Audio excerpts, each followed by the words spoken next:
Good evening. I'd like to call this meeting to order. If we could stand for the Pledge of Allegiance, please. Pledge of Allegiance. To the flag of the United States of America and to the republic for which it stands, one nation, under God, indivisible, with liberty and justice for all. Thank you. Adequate notice of this meeting was advertised in the Asbury Park Press and the Beacon on January 20th, 2022, and by posting notice in Forked River Post Office and the local Harbor Post Office, and by filing a copy of the notice with the Lacey Township Clerk as required by the Open Public Meeting Act. Mr. DeGeorge, roll call, please. Mr. Armato. Mrs. Claus. Here. Mr. Peters. Present. Mrs. McAvoy. Present. Mrs. Downing. Present. Mr. Scanlon. Mr. Polino. Present. You have a quorum. Thank you. I'm going to open up for public comment. An audience member wishing to make a comment will raise his or her hand, and when called upon, state their name, address, affiliation, and intention to make a statement. Comments will be limited to agenda items only. Comments will be addressed to the board president. Comments are to be made on one issue at a time. Comments will be limited to 5 minutes, and no audience member shall be recognized twice until all who have wished to comment have been recognized. Anybody wish to speak at this time? Any public comment?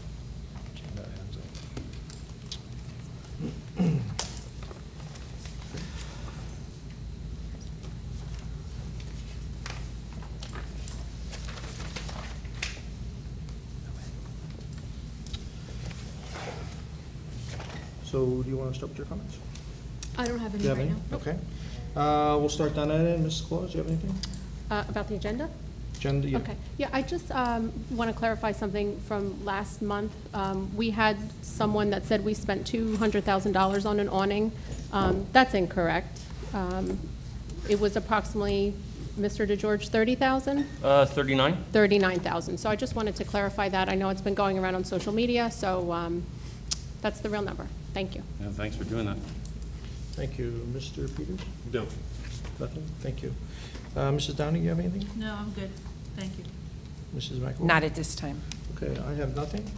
All right, so at this time, Mr. DeGeorge, we're going to read. reports? Oh, you want to do committee reports now? I forgot. Yeah, never mind. So let's start with, thank you. Let's start, you want to start? Sure, Go ahead. okay. Finance. Finance Committee, I also represent the Negotiations Committee. So for negotiations last night, we met with the union and the negotiator, and we did settle. We signed an MOA for a one-year contract for the teachers' union. So hopefully by next month, we will have a full ratification from the full board. We're waiting for the union right now. They're in the process of developing salary guides, and after their field services and our attorney look it over and the board looks it over, we will bring that to the full board for ratification. So we're hoping that will take place at the May meeting. We also started, we continued negotiating for another 2, 3, or 4-year contract. And we're making progress, and we're meeting again on May 4th. So that's good news. As far as the Finance and Facilities Committee, we met the other night, myself, Mr. Polino, Mr. Scanlon, Dr. Pereira, and Mr. DeGeorge, and Mrs. Sylvia. We had a representative from JJD Electric come, and we had a lengthy discussion on the district-wide solar system energies. He told us what needed repairs in all the schools, and we also discussed that by this summer, the board will have to undertake serious consideration of options to what to do with the solar panels in the future for April of 2025, when they will expire or be outdated. So we will have a lot of discussions this summer. Mr. DeGeorge spoke about the high school track. We would like to open it to the public. So we're going to have signs made up with times, and the goal would be to open that track in the spring for the public, the community, to use as another place for exercise and walking. We discussed the Champions program. They're the child care. They provide before and after care. They are going to have a slight increase for the next school year in September. It's a few dollars. here and a few dollars there.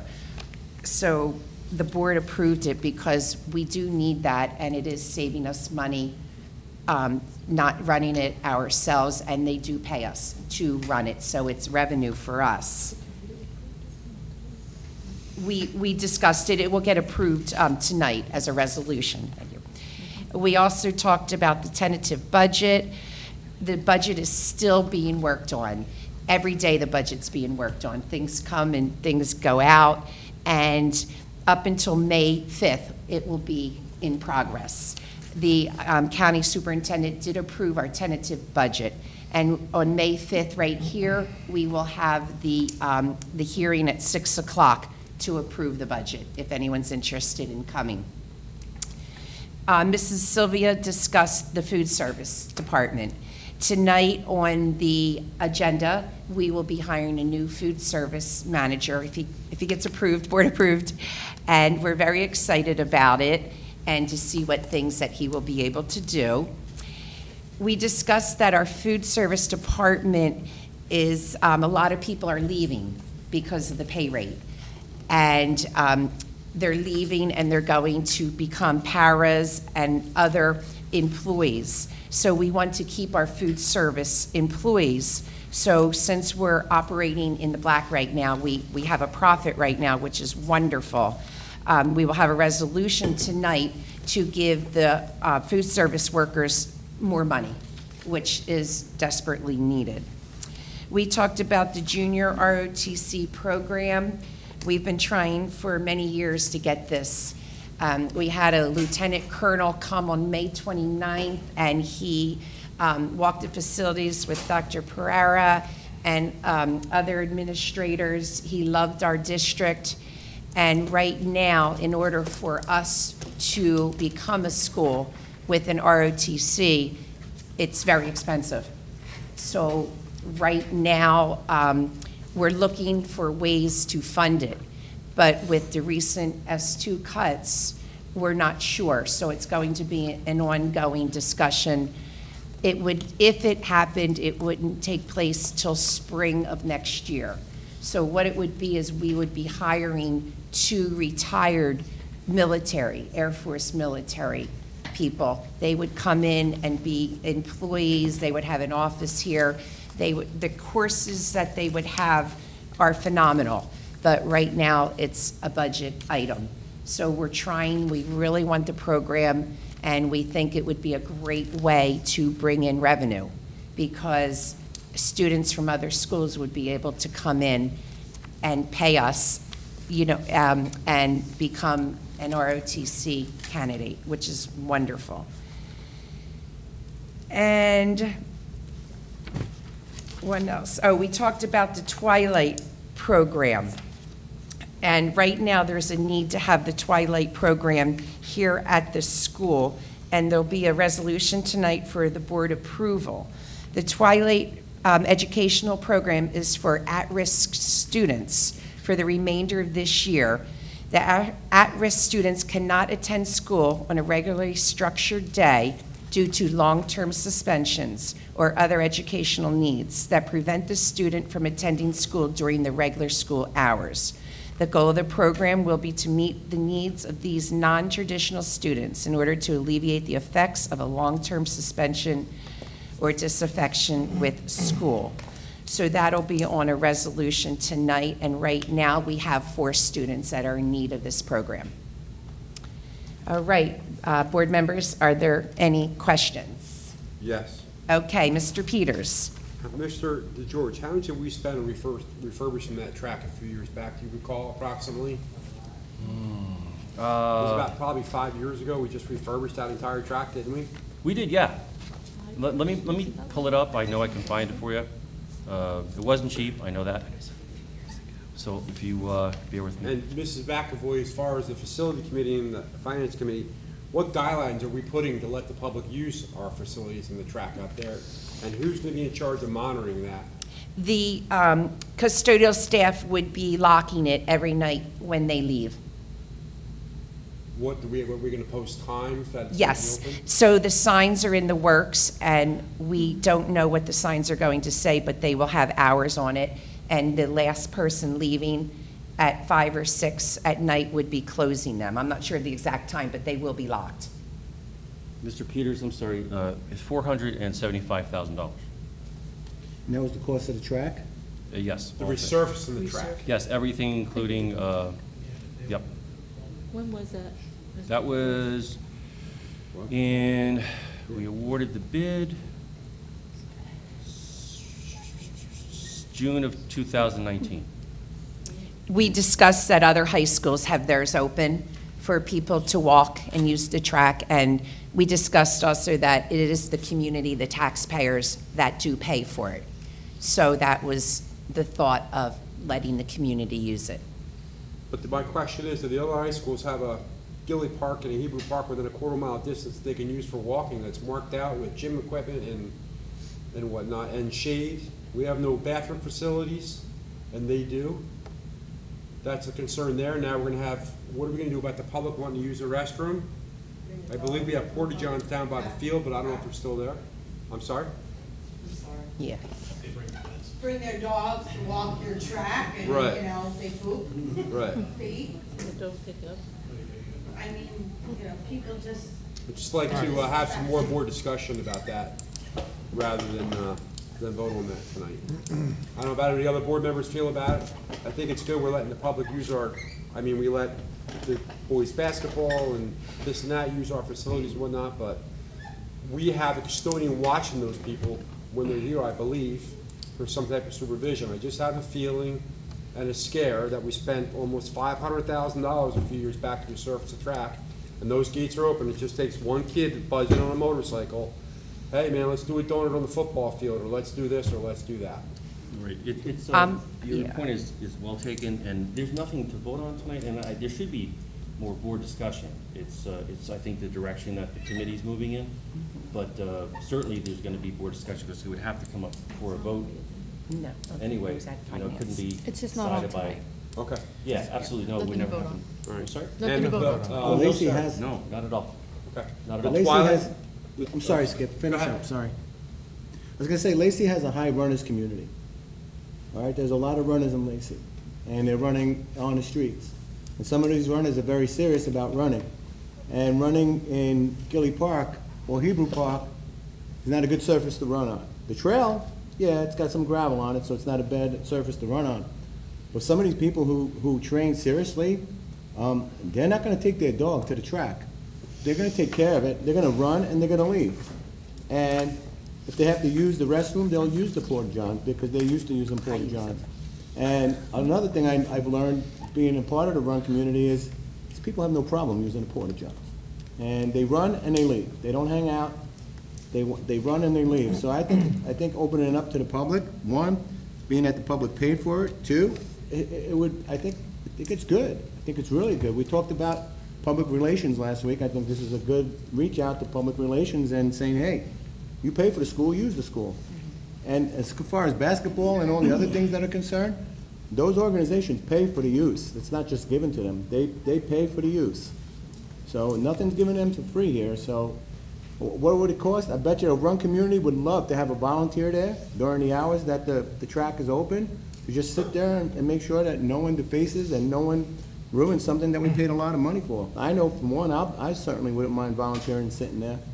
Yeah, and not to cut you off, but certainly if we do open it up, if the vote is in favor of opening it, of course, it'll be monitored, and if there's becoming a problem or an issue, if we have to shut it down, we shut it down. Exactly right. So that's, we'll go. All right, any other questions? I just have Mr. a question. Peters? I think Mr. Peters, did you Yeah, have any the more? Twilight program? Yes. So the Twilight, can you just fill me a little more on that? So it's for students who were either suspended or their educational needs don't fit that they can attend school during the day. So we have 4 students right now in need of this program. What, isn't that homebound though? What's homebound instruction? What's the difference between Twilight and homebound, if you could explain? Dr. that? Pereira, could you Yeah. explain, please? So homebound, the teachers are going to the student's home. Or the library? We're a mutually agreed upon spot for Right. instruction. More than likely, it's usually in the home. But Twilight, the students are coming to school from 2 PM to 6 PM? Correct. So we're eliminating homebound? So you can only do homebound for students when they're suspended or students who are not medically on homebound for so long. Then you have to offer them an educational program, right? And still the daytime school, from 8 o'clock or 7 o'clock to 2 o'clock, still doesn't fit their needs. We still have to provide for them. So usually the provider is, okay, send them out of district. So it's really providing our own much cheaper organization from 2 p.m. to 6 p.m. at night. So we bring them in, so it mirrors a regular school day. It just 180 happens. hours? It kind of mirrors it. It's close. As close as we can get, This is 4 hours not a a new day. program, we've had this We have, many a before. time. Yeah. Right. And homebound for a general ed student is 5 hours a week. Special ed, it's 10 hours a week, so this just offers more hours of education. And we only put these together when needed, and then we fold them up when the kids are back to school. Gotcha. Okay. So it's a temporary thing? Temporary. Temporary. Okay. It can last for a long time, but it's always temporary. Anything else, Mr. Peters? That's it, for me. I just had just something to say about the track use. I think it's a great idea to let the community use the track. But how, with the time, would it be when the students are not using the field? Like, let's just say band is practicing and things like that, so would that be offered after? Always students first. Right. Right, so it's right. after the students are gone, then it would be open to the public? Yes. Okay, that's all. Thank you. Anybody else have any questions for finance? Policy? Okay. All right. We had a meeting last night, actually. It was pretty quick. We started at 4:30. It was myself, Mr. Peters, Mrs. Downing, and Dr. Pereira. She led the discussion to the committee, and we reviewed the following policies and regulations that have been recommended for revision and added anew. These will be placed on the agenda tonight for first read. We had policy 2415. Basically, it was just a name change of the policy. We added examinations, testing, or treatment to that policy, so it's now going to be named student survey, analysis, evaluation, examination, testing, or treatment. The next is a regulation, additional compensatory special ed and related services. We already have the policy on this, so this is just the regulation for that policy. The committee further discussed this regulation as it regulates to students with disabilities to exceed or will exceed the current age of eligibility for special ed and related services, 21 years old, in the 2021, 21-22, or the 2022-23 school years. This program, known as the Bridge Pilot Program, was established June 26, 2020 by Governor Murphy. The purpose of this program is to provide students in the graduating class 2021-2022 the opportunity to offset disruptions to learning opportunities and participation in extracurricular activities that might have resulted from the closure of the schools and in-person instruction in the spring of 2020 due to the COVID pandemic. We next discussed the policy and regulation 2622, which is the student assessment. It was rewritten to reflect recent revisions to the administrative code. Strauss Esme also developed the new regulation guide 2622, which aligns with the revisions of the administrative code. So basically, grades 3 through 12, we do the state assessments. They discuss the test procedures and security measures and provide public reporting. The next policy we discussed, well, not really discussed, but it was political activities. The only thing we needed to do there was just acknowledge that there's some word changes. So instead of saying premises, we now say grounds. Instead of saying chosen freeholders, we now say county commissioners. So that was that. And those will be voted on tonight for first read.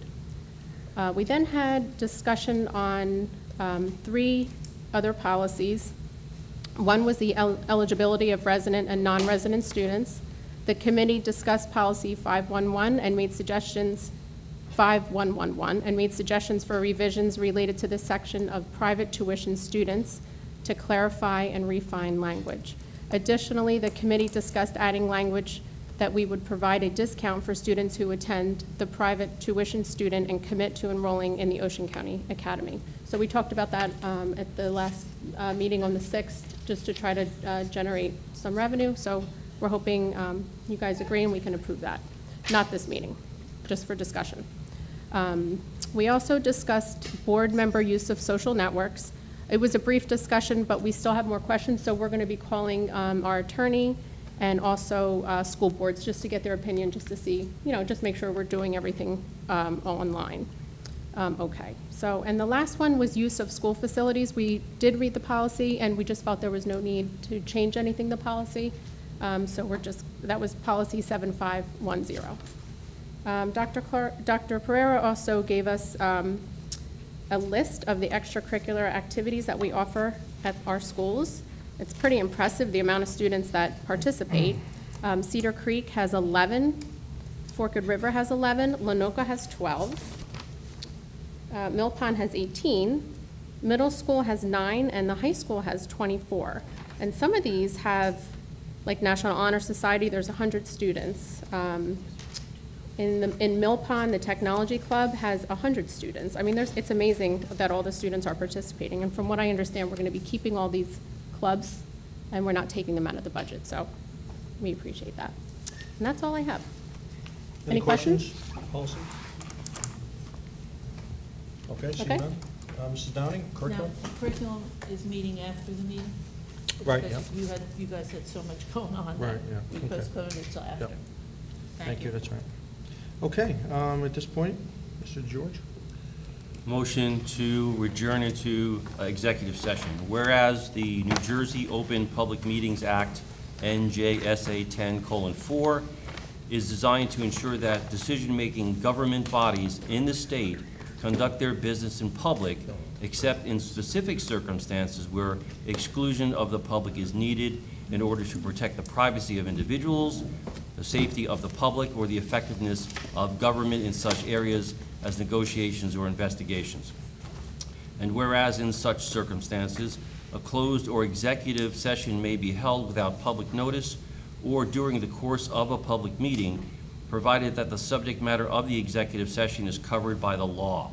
Therefore, be it resolved that an executive session be convened for the purpose of discussing confidential student matters, including but not limited to harassment, intimidation, and bullying, and confidential personnel matters, including but not limited to collective bargaining.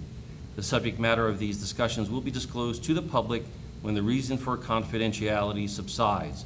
The length of the executive session is estimated to be about 35 minutes, after which the board shall reconvene and proceed with business. Action may be taken. Motion, please. Move. Second. Thank you.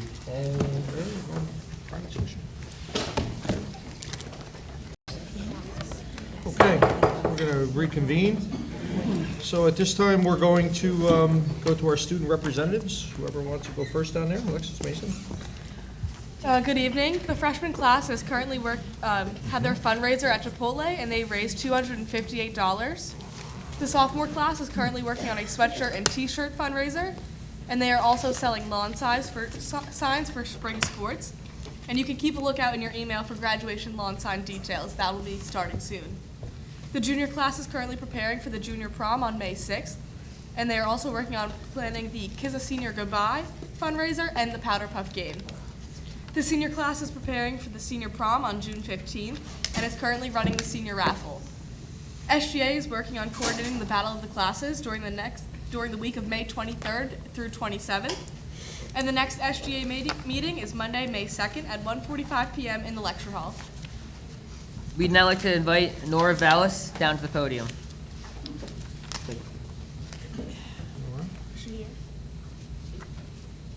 Is Nora Vallis here? The next one? Is Tiffany Essig here?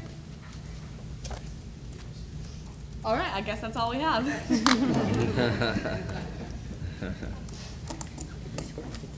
Did you want to still read it, or you wait till next month? What do you want to do? I think we'll hold off. You going to hold off? We will hold off. Okay, great. Thank you. Okay, with that, we're going to go to report of the superintendent. Yes, thank you, Board President Polino. All right, welcome to our April board meeting. It's hard to believe it's April. It's going very, very, very fast. In fact, I believe we have 40 days left of school, so that's hard to believe. Can everybody hear me? Yeah? Okay. All right, we have quite a few presentations tonight, so we're going to get right to it. Mr. Brandis, are you ready for our Seniors of the Month? Absolutely. All right, so board, we have videos, so if you'd like to either stay in your seats or move up. you can sit.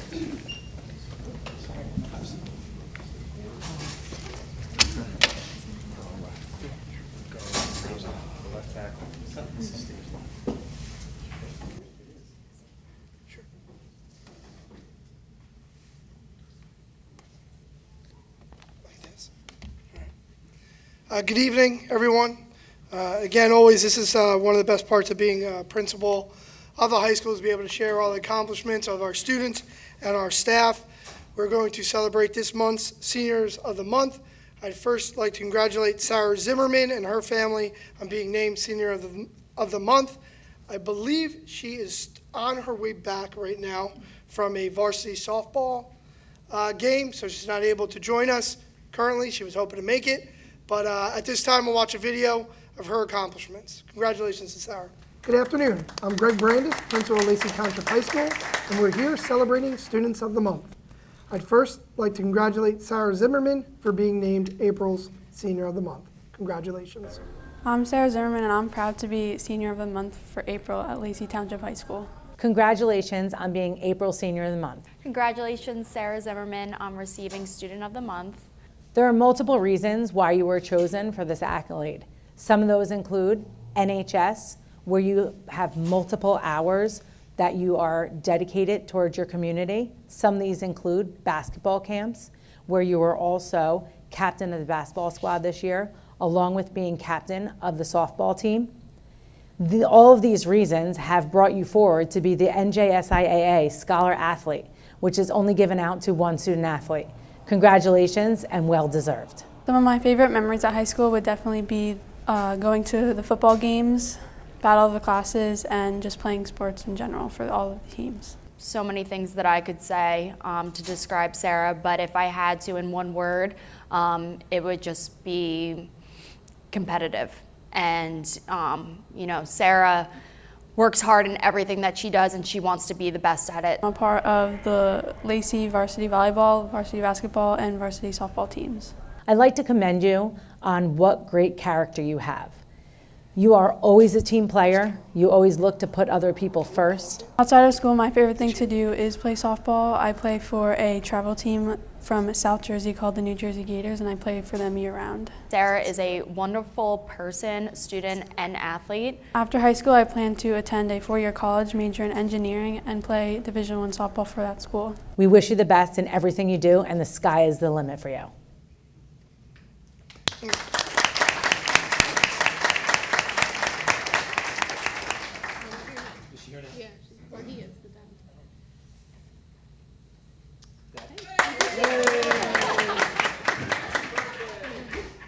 We were just congratulating your daughter. She's not back from softball? Yeah, she should be here. No. No. All right, so Tom, how about we replay that when she arrives? Sure. Okay, let's do the next. Okay. No, it's completely understandable. Did we win? Yes. All right, hey. I'd now like to welcome down Senior Month of April, Patrick Liebman. Congratulations to Patrick.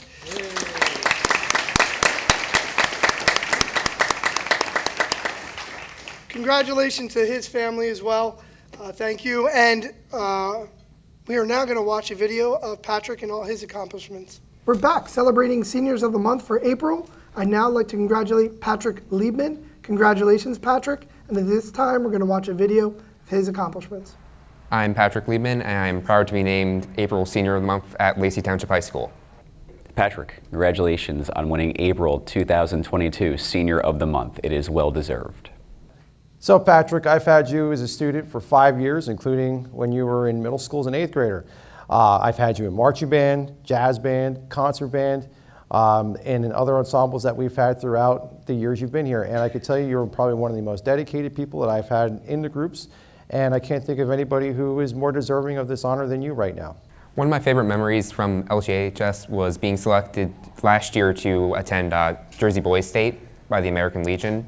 It really meant a lot and definitely helped shape my future. Patrick, for the last 3 years, you have been a standout member of the Leadership Academy, and I couldn't think of a better person to earn this recognition this month. But all of these years that you know, we've been together in jazz band, marching band, and concert band. There's so many different things.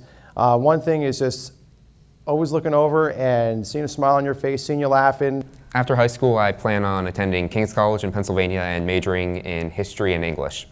You are a steadfast worker. You push the limits academically. You always brought joy to AP US History, and I am very excited for the audience to perhaps learn about your capstone you are working on in Leadership 4. Once again, Patrick, congratulations on being named Senior of the Month. I know you're going to do great things, and I can't wait to hear all about it.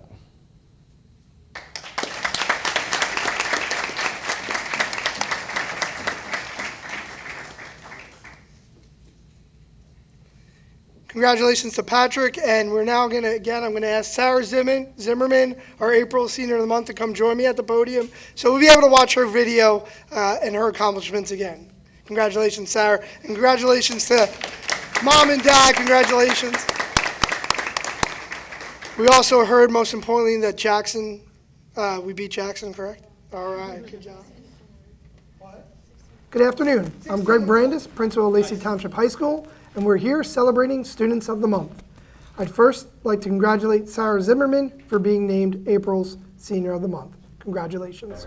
I'm Sarah Zimmerman, and I'm proud to be Senior of the Month for April at Lacey Township High School. Congratulations on being April Senior of the Month. Congratulations, Sarah Zimmerman, on receiving Student of the Month. There are multiple reasons why you were chosen for this accolade. Some of those include NHS, where you have multiple hours that you are dedicated towards your community. Some of these include basketball camps, where you were also captain of the basketball squad this year, along with being captain of the softball team. All of these reasons have brought you forward to be the NJSIAA Scholar Athlete, which is only given out to one student athlete. Congratulations and well deserved. Some of my favorite memories at high school would definitely be going to the football games, battle of the classes, and just playing sports in general for all of the teams. So many things that I could say to describe Sarah, but if I had to in one word, it would just be competitive. And you know, Sarah works hard in everything that she does, and she wants to be the best at it. I'm a part of the Lacey varsity volleyball, varsity basketball, and varsity softball teams. I'd like to commend you on what great character you have. You are always a team player. You always look to put other people first. Outside of school, my favorite thing to do is play softball. I play for a travel team from South Jersey called the New Jersey Gators, and I play for them year-round. Sarah is a wonderful person, student, and athlete. After high school, I plan to attend a four-year college, major in engineering, and play Division I softball for that school. We wish you the best in everything you do, and the sky is the limit for you.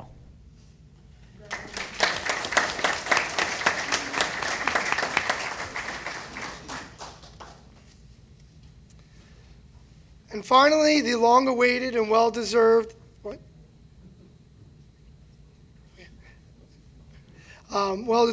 congratulations again to Mr. Zimmerman and Ms. Zimmerman. Congratulations on the well-deserved honor of April Senior of the Month. Congratulations. And finally, I'd like to welcome January's Vocational Senior of the Month up to the podium so we can celebrate his accomplishments, Joey Roselli. Congratulations.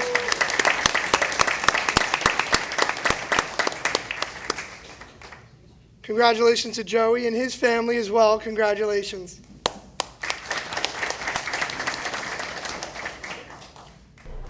My name is Joey Roselli, and I'm January's Vocational Senior of the Month. Hey, congratulations, Joey, on getting Vocational Student of the Month. Well deserved, buddy. Super proud of you, man. From knowing you as a freshman to knowing you now, you've become a great man. I mean, your folks couldn't be even more prouder than that, knowing everything you've accomplished. I met Joey 4 years ago. He was like any other freshman. He was kind of squirrely.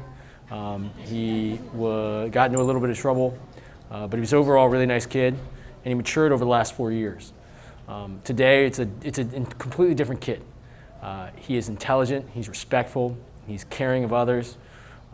He's inquisitive. And above all else, he's just an excellent young man who cares greatly about his peers and cares greatly about all those around him. Some of my favorite memories from high school is just being able to play all these sports with my friends. It's really fun. we always have a good time playing together, and we all got really close while playing. Probably one of my favorite moments with Joey Roselli was being able to present him during the ice hockey season last year with the Golden Paul. It was something that I felt exemplified his growth as a young man and student, as a leader here at Lacey Township High School and on the ice hockey team. He has gained the adoration of his fellow ice hockey players and his fellow teammates. He helps respectfully mentor the younger athletes. And by giving him that Golden Paul, I felt like we were able to celebrate the fact that he became the best version of himself in his 4 years here. And that's a credit to his family, but more importantly, him as well. He believes strongly in himself, and he believes strongly in what we do here at Lacey, the principles here, the pillars of character that we preach on a regular basis. And that was probably my favorite moment, giving him that Golden Paul. So my plans after high school, I'm going to finish my second year of Vokes for heavy machinery, and then once I turn 18, I'm going to get a job at Earl Asphalt and hopefully become an operator one day. I'm so happy that you're with us in the hockey program and making a big difference as a senior with the wins, really changing the culture for what we need for our program. But as always, buddy, proud of you. Great kid. Love you, dude. Best of luck going forward. I wish Joey all the best of luck in his future endeavors. I know he's going outside of here and he's working. He's going to vocational school, and when he finishes up that, he's looking to bigger, better things outside of Lacey Township. And he's going to have nothing but success just because of his work ethic. So congratulations, Joey. I'm so proud of you. And again, congratulations on being the Student of the Month for the vocational school.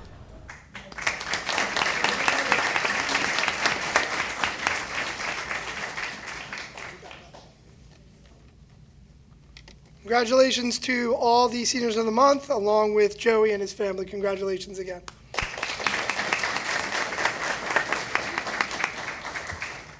At this time, I'm going to invite Alexis Frazee and Mason Heck back up to do our April's Unsung Hero.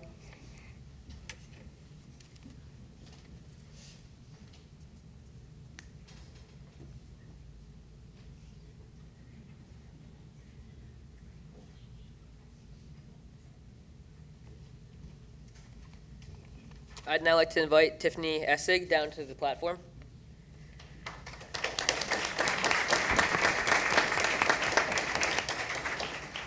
When it comes to being a hero, there are many things that a person can do to improve themselves to be one. When looking at this idea, one person that comes to mind is Tiffany Essig. Essig is a junior here at Lacey Township High School and is someone who takes pride in who they are as well as what they do for others. They show great strides in their work with school as they take part in Lacey STEM Academy, as well as numerous challenging electives and honors classes.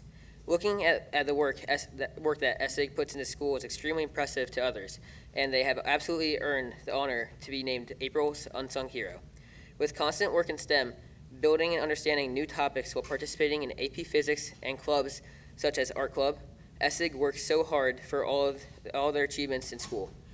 Academically, Essig puts in time and effort in order to maintain status as a student in great academic standing throughout their high school career.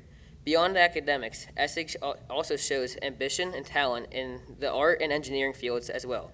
They have gone on to place in last year's Sea Perch competition with their team, as well as continue to demonstrate hard work and passion through their love of art. Essig is involved in many facets of Lacey Township High School and shows commitment and dedication towards not only their own academic and extracurricular career at LTHS, but also to our school community as well. For these reasons and many more, SGA is proud to have Tiffany Essig as the April Unsung Hero. Congratulations.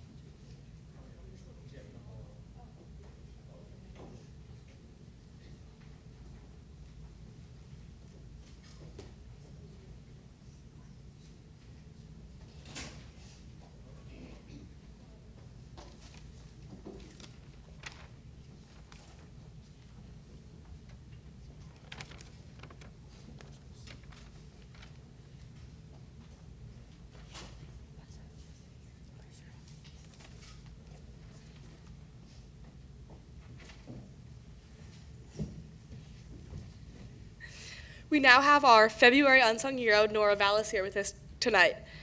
For the February 22 Unsung Hero Award, Nora Vallis has been selected. Nora can be seen coming into school every day with her radiant and outgoing personality. Nora uses her kind-hearted nature and wonderful personality to build connections with classmates and faculty alike. Nora would be described by her peers as extremely kind, hardworking, and always ready to lend a helping hand. Outside of the classroom, Nora is a varsity athlete on the gymnastics team and participates in a competitive dance. She is also an active member in extracurricular activities such as the National Honor Society, the Surfrider Club, and the Student Government Association. Her ability to brighten people's day on and off the field is why Nora Vallis has been selected as the February Unsung Hero. Congratulations.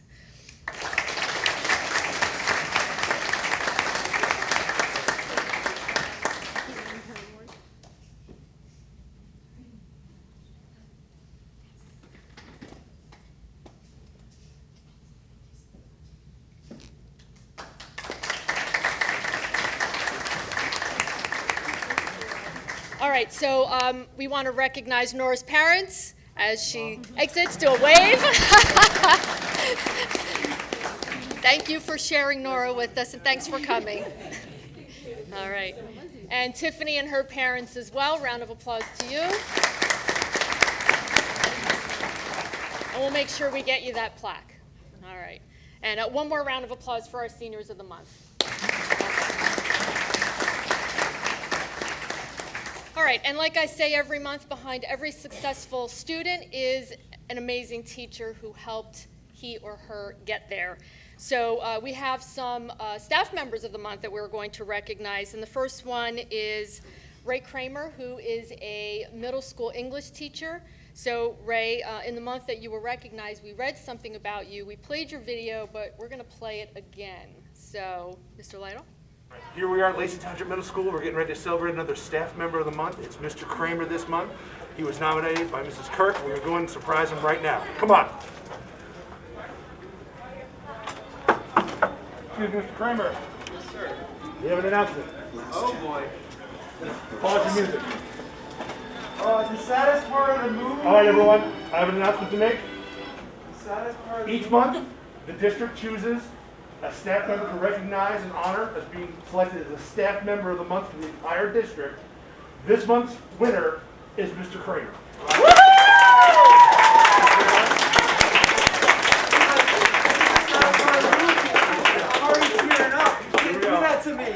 Very well deserved, Mr. Kramer. Thank you. Appreciate it. It's an honor and a pleasure to be your colleague. Awesome. Thank you.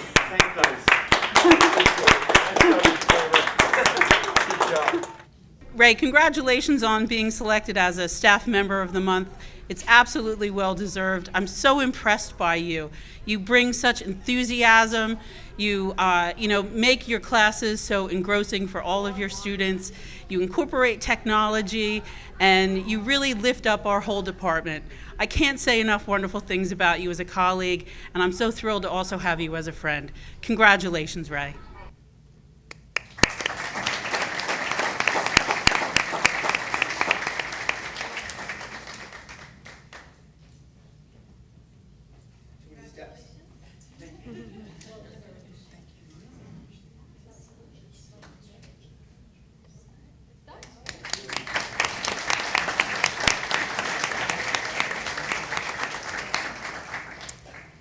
Okay, and our February, or was it March? I think it was March.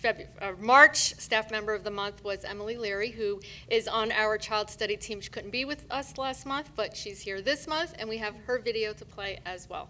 Hi everybody, welcome to Cedar Creek. I am very, very excited that the staff member of the month nominated is Emily Leary, our school psychologist, caseworker extraordinaire. Nobody deserves this more than Emily. She is incredible. She's there for every child all the time. Teacher has a problem, she's running down the hall. Parents, students, great rapport with everybody. Paperwork, on target. Anyway, Emily, congratulations. We are so, so proud of you. Come on, everybody, let's go surprise Emily. Hi, I have to interrupt the meeting for just a minute. Emily, You are Lacey Township's Staff Member of the Month.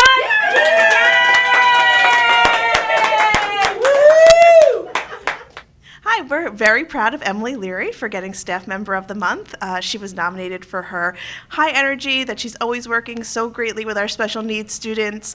She comes in every day, she gives them all a fresh start, and she puts her best foot forward. She's very passionate about her students and trying her best to give them what they need, and we appreciate all she does for us on a daily basis.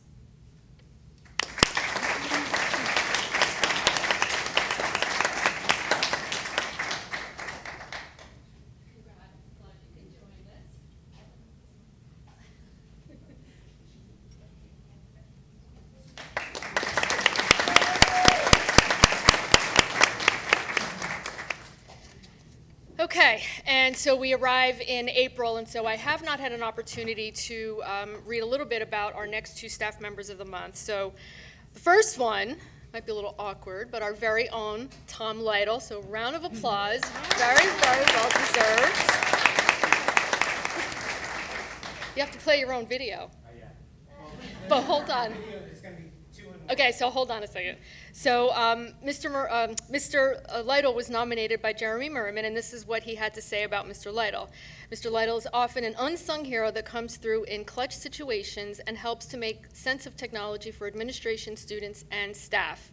When Board of Education meetings had to be virtual starting in April of 2020, Tom was the person who figured out all the ins and outs. And we say that as a huge understatement.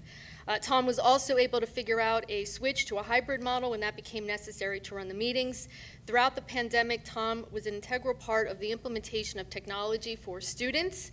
When streaming became necessary for sporting events, Tom worked on many of the strategies that we put into place, including the use of an open broadcaster software, what that is, for coaches in the middle school and high school to stream their on and off campus events. We are very fortunate to have Tom working in the Lacey Township School District. Very well deserved.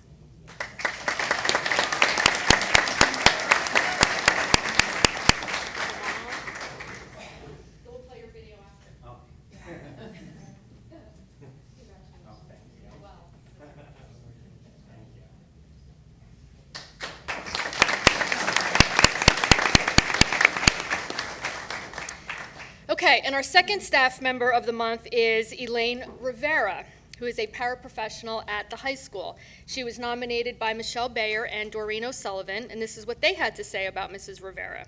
Elaine is always helping students. She continues to encourage them to do their best and offers assistance when needed. Sometimes this is just an ear to listen or a kind word. In my classroom, Mrs. Rivera will do anything, including acting out summaries to motivate students to read. Mrs. Rivera reaches the students on a level where their own integrity shows through by teaching and encouraging our students to always do the right thing. She is a perfectionist that leaves no stone unturned. She is simply amazing, well deserved.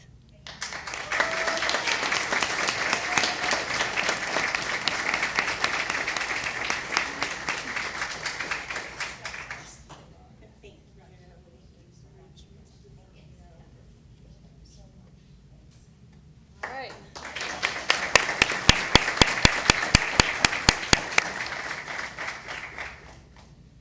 Good evening, everybody. We're here backstage at Mamma Mia, ready to recognize our staff member of the month for the month of April, Mrs. Rivera. We're going to surprise her in a couple minutes. She's backstage getting ready for the production for tonight. Hi, everybody. So first and foremost, good luck tonight, and I hope you guys have an awesome couple nights for your show. We also want to recognize our staff member of the month for the month of April, Mrs. Rivera.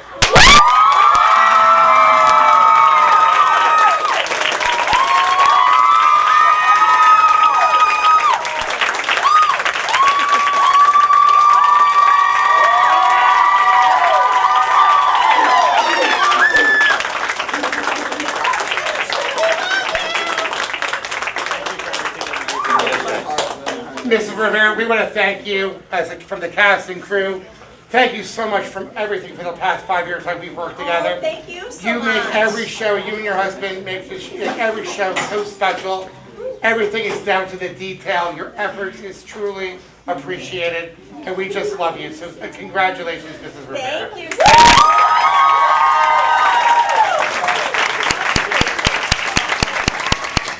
Elaine is a wonderful help in the classroom. Elaine is a wonderful person. I've known her for years.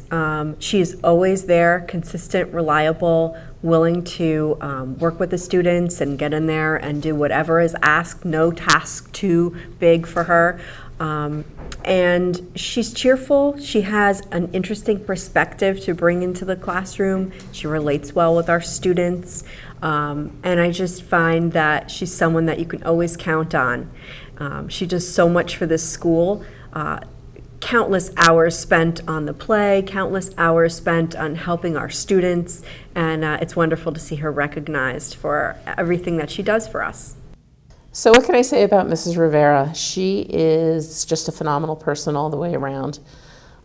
She will do nothing to help the children, whether it's sitting with them and reading content to them where they struggle, or whether it's encouraging them with ideas. She's always positive, she's always amazing, and anything that I've ever asked her to do, she does with a smile on her face. Elaine is awesome and could not be more deserving of this. Congratulations, Elaine. Hi, we are about to surprise Mr. Lytle for Staff Member of the Month for his ingenuity and his dedication to vision behind the scenes and all of the work he puts in. Mr. Lytle, you've been selected as Staff Member of the Month. Congratulations!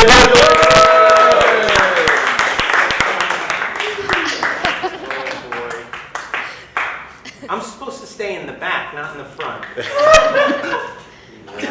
Congratulations.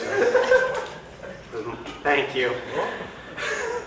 All right, you can turn the camera off now. I'm so happy that Tom Lytle was selected as Staff Member of the Month for April 2022. You could see by his reaction when he walked through the door. First thing was like, no, I'm behind the camera. You know, he was kind of taken aback and maybe even a little embarrassed about it.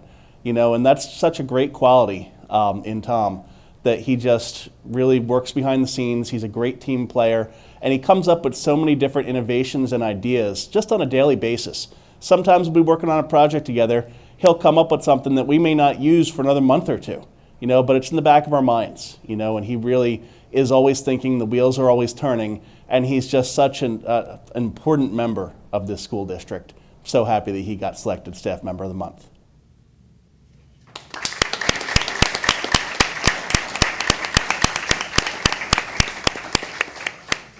All right, congratulations to the both of you. All right, and now we turn our attention to the April Lacey Minute.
So once again, I just want to thank Mr. Lytle, Mr. Merman, and all of the students who put these together, and encourage the content to keep coming so we can keep producing future versions of the Lacey Minute, which can all be found on our website. All right, good stuff. All right, so we're going to transition. We have lots of great news tonight, which is what I love about tonight's board meeting. And so we have a presentation by one of our amazing teachers, Miss Robin White, who is going to be joined by Mrs. Renuska and Mrs. Donahue to tell us a little bit about what you guys accomplished with the American Heart Association. So come on down, Mrs. White.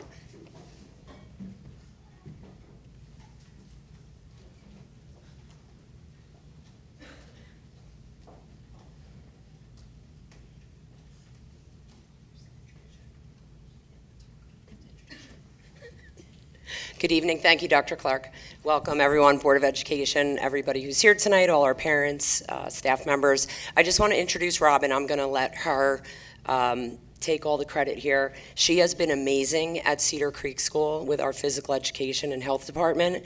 She has spearheaded our Kids Heart Challenge the last 2 years, and the change in motivation in the school and activity level and energy, and she's just our school's cheerleader for this event. And the amount of money that we raised for a community service project is insane, and it really has everything to do with Miss White and Mr. Williams. So I'll let you tell her all about it. This is our little Lacey Minute.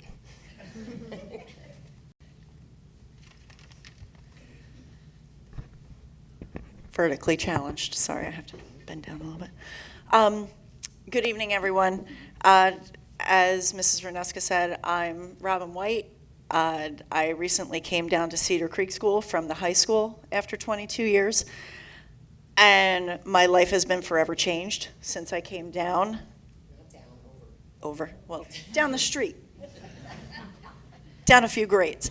I'm here tonight to actually tout the amazing efforts of the Cedar Creek students in regards to the Kids Heart Challenge.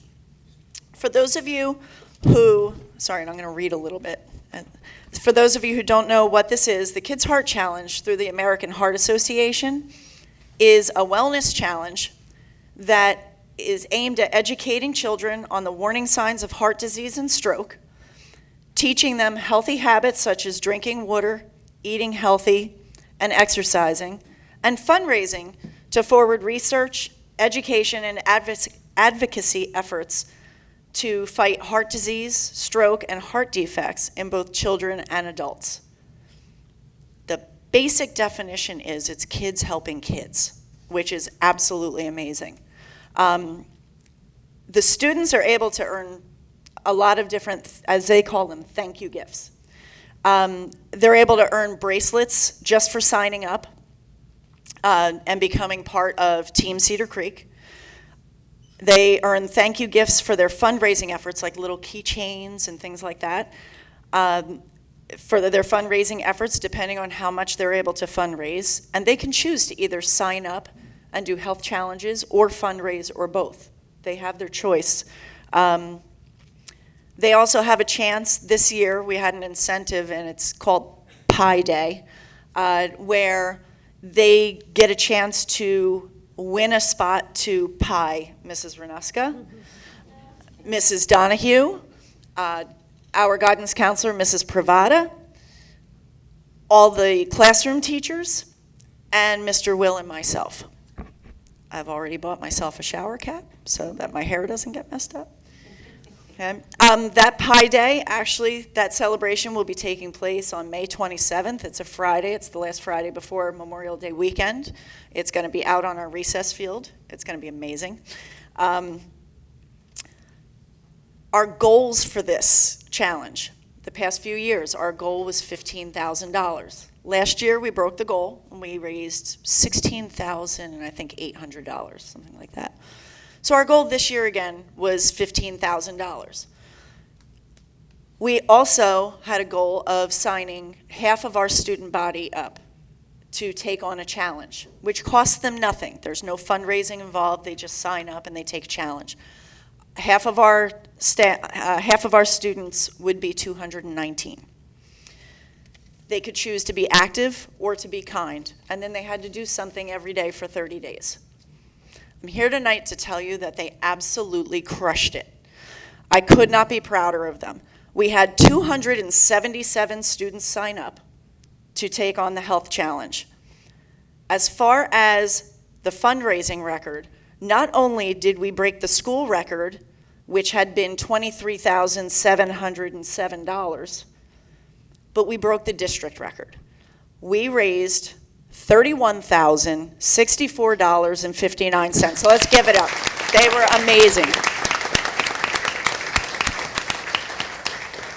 Couple of quick numbers. We had 33 students raise between $250 and $499 each. We had 4 students raise over $500. Those 4 will be pieing Mrs. Renusco on the 27th, one of which is a little kindergartner. So cute. Our highest fundraiser, who is a first grader, raised $2,553.65. To say they embraced this challenge is an understatement. Due to their amazing efforts, and this is all the kids, our school earned $3,300 in givebacks from the American Heart Association for wellness, phys ed, and playground equipment, which is amazing. Kevin sent something because he couldn't be here tonight, and if it's okay with you, I'll take one more minute just to read what he sent. First of all, I am very flattered by the recognition by Dr. Pereira and the district for the incredible effort that the students and community of Cedar Creek showed during the Kids Heart Challenge this year. Robin and I were extremely motivated to get the excitement level up for such an important and life-changing event for those in need of assistance by the American Heart Association. Thank you so much for recognizing the overwhelming success of this incredible event. This year's effort will always be the most special to date for me. Sincerely, Kevin Williams. Before I finish, I just want to say, just to capture the spirit of this Kids Heart Challenge amongst the kids, I had a first grader come up to me in class when he was winning his keychains and told me, "Miss White, I don't need the keychains. I'm just happy I can help those kids." He's 7. I just think that's amazing. Lastly, I want to thank you all personally for the opportunity that was offered to me to come teach at the Creek. Because of this chance I was given, Kevin and I were able to work as a team to help the students at Cedar Creek Elementary School embrace this worthy cause to help not only those in our own community, but a cause that extends countrywide. So, thank you and have a good night.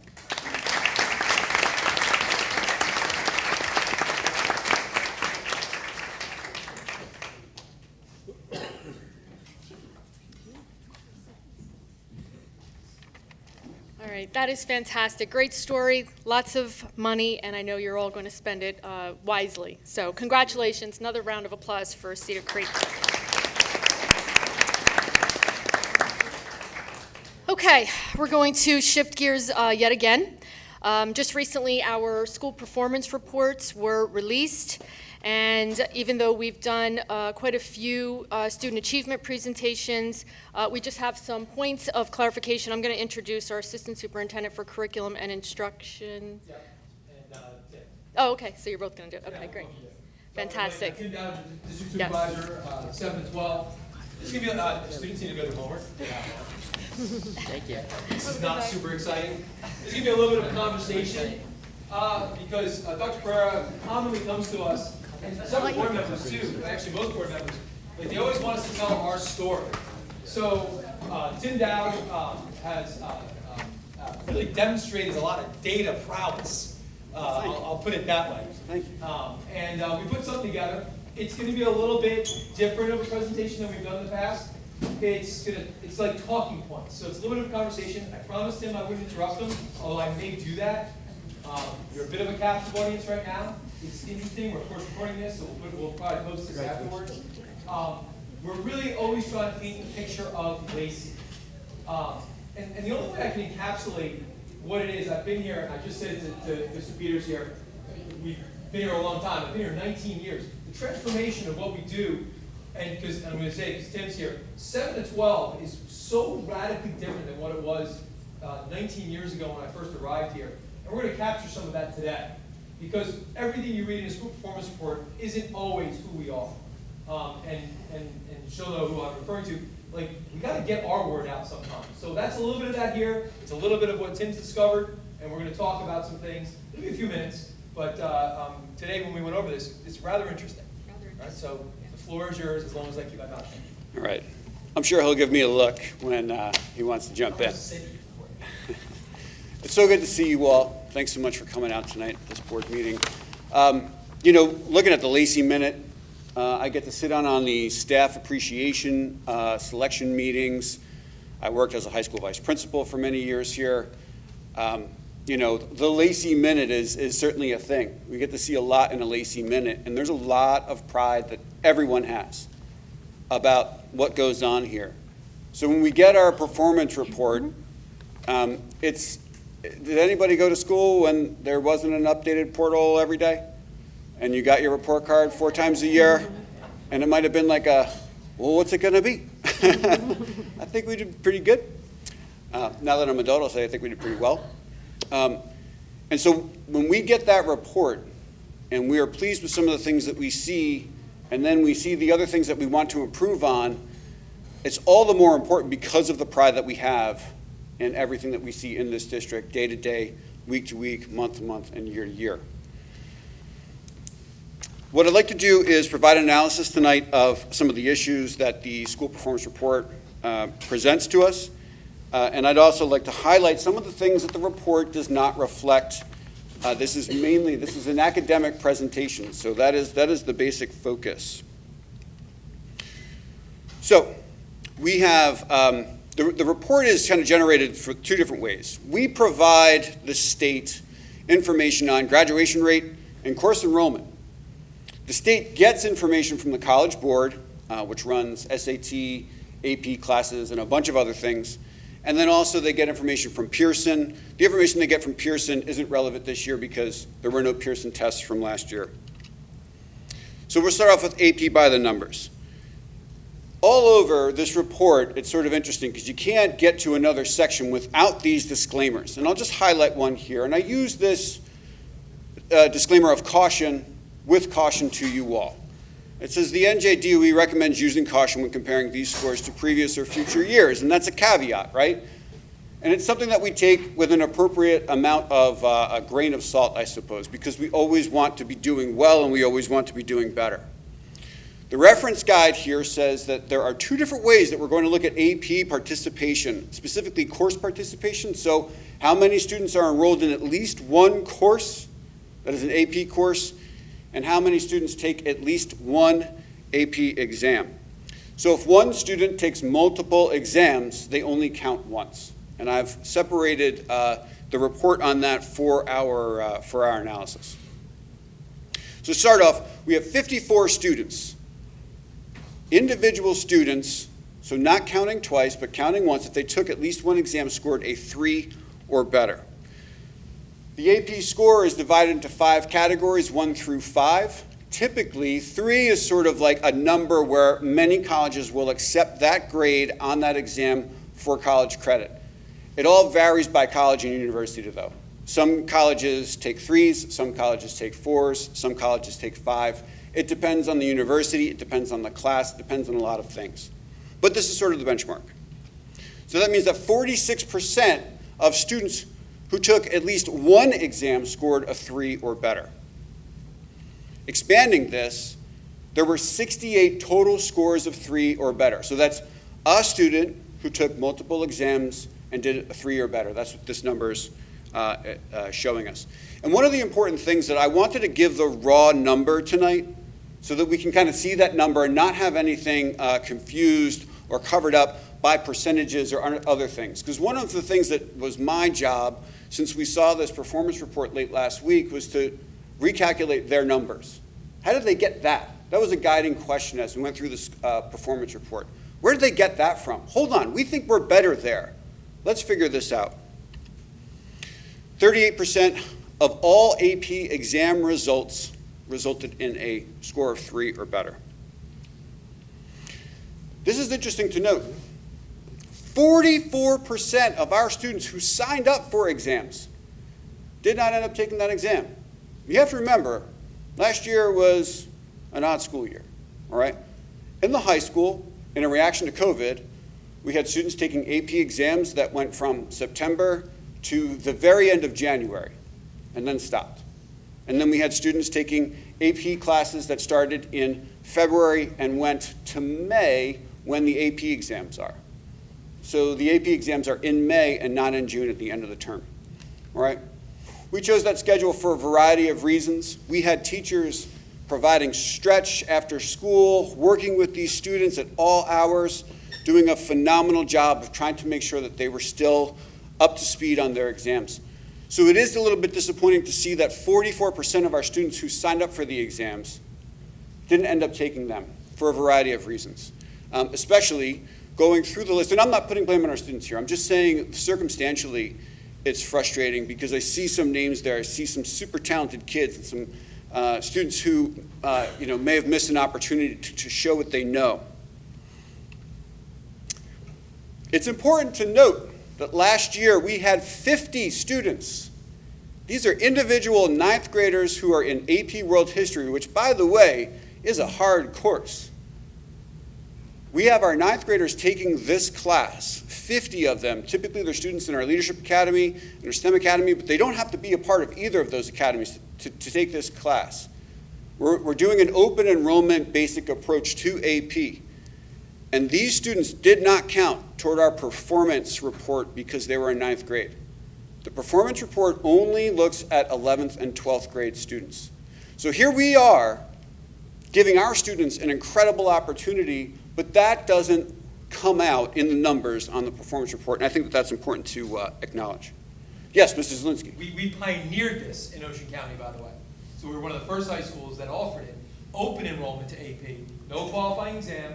You don't need to have any prerequisite skills, and we invite you in if you want to take these exams. And I believe our number this year is over 60. So this year we did even better. Hopefully they all take the exam and we'll see how they do. Right. But I know you're going to go on. I'm sorry. It's fine. It's important to also know that next year we're implementing AP Macroeconomics. At least 24 students have signed up for this course. We will continue to enroll students in this course that want to be in there. For next year, these students will not count toward our performance report because they will be primarily in 10th grade. So again, we're doing very good things as far as AP enrollment, as far as offering college-level classes to our students. They're just not included in the report. So remember, some of this presentation is Lacey Township and performance report, and that's where Tim comes in today. All right, we're moving on to the idea of dual enrollment. Before I get to that, dual enrollment, the way that we looked at this, when we're coding our classes, and so there was an issue here that we found, when we're coding our classes that the state pulls out of our student information system, a dual enrollment course to us is a class that a student is taking that they get high school credit for, and they also get college credit at OCC. That's how we looked at dual enrollment, because we have this fantastic college academy. First high school to do it in Ocean County. I have a really good slide about it. Okay. Yeah. Very first. So the number comes out. This is what's in the report. 17.7% of juniors and seniors were enrolled in a course that earns both high school credit and OCC credit. It turns out that we also offer college credit for AP classes. So if a student takes an AP course, they take a test, they get a 3 or better, they can very likely get college credit at whatever institution they go to. They can also purchase credit right here, right now, when they're in this course. Students next year as 9th graders will be able to purchase credit at OCC or at Fairleigh Dickinson University if they're in AP World History. Students next year will be able to get college credit when they're in AP Macroeconomics and in the slew of other dual enrollment courses that we offer. So when we include the students that were offered last year, that were offered college credit, our number goes up to 28%, which I feel is a better representation of what we're actually doing day to day. And that's on us. We didn't code the classes right. Man, that's frustrating. But In addition to this, we're also looking at the way that we're coding courses to making sure that we're getting credit for everything that we're doing and all of the hard work that our teachers are putting into their courses and all of the output that our students are giving us. I think it's important to note that we have 3 major academies at the high school. We have the Leadership Academy of Humanities, the STEM Academy, and the College Academy. And between the 3 of them, we have about 230 students enrolled through all 4 grades. Academy coming next year. Business Academy coming next year. Moving on to SAT and 4-year college acceptances. So here we go. In the top left-hand quadrant there, Lacey Township High School, 12th grade only. 12th grade only. The composite average for the SAT was a 1056. Just for the sake of conversation, if we look at what 11th and 12th graders did on the SAT last year, it goes up by a few points to a 1080, right? The Ocean County 12th grade composite average, which by the way, I'm using 12th grade because that's what the state uses. That's just a point of clarification. Ocean County 12th grade composite average is a 1093. If you look around the county though, you could very easily point to some schools that look a lot like ours. We could kind of say like, hey, we have like sort of similar kids in a lot of ways or similar demographics, similar programs. If we look at those schools, the 12th grade composite average is about a 1073. That puts us down, Mr. Zielinski, am I going to get this right? 17 points? Yeah, don't tease me. My math was bad today too. 17 points. 17 points. So, as a person who's working in curriculum instruction, I'm curious to know how important those 17 points are. Not to say that they aren't, right?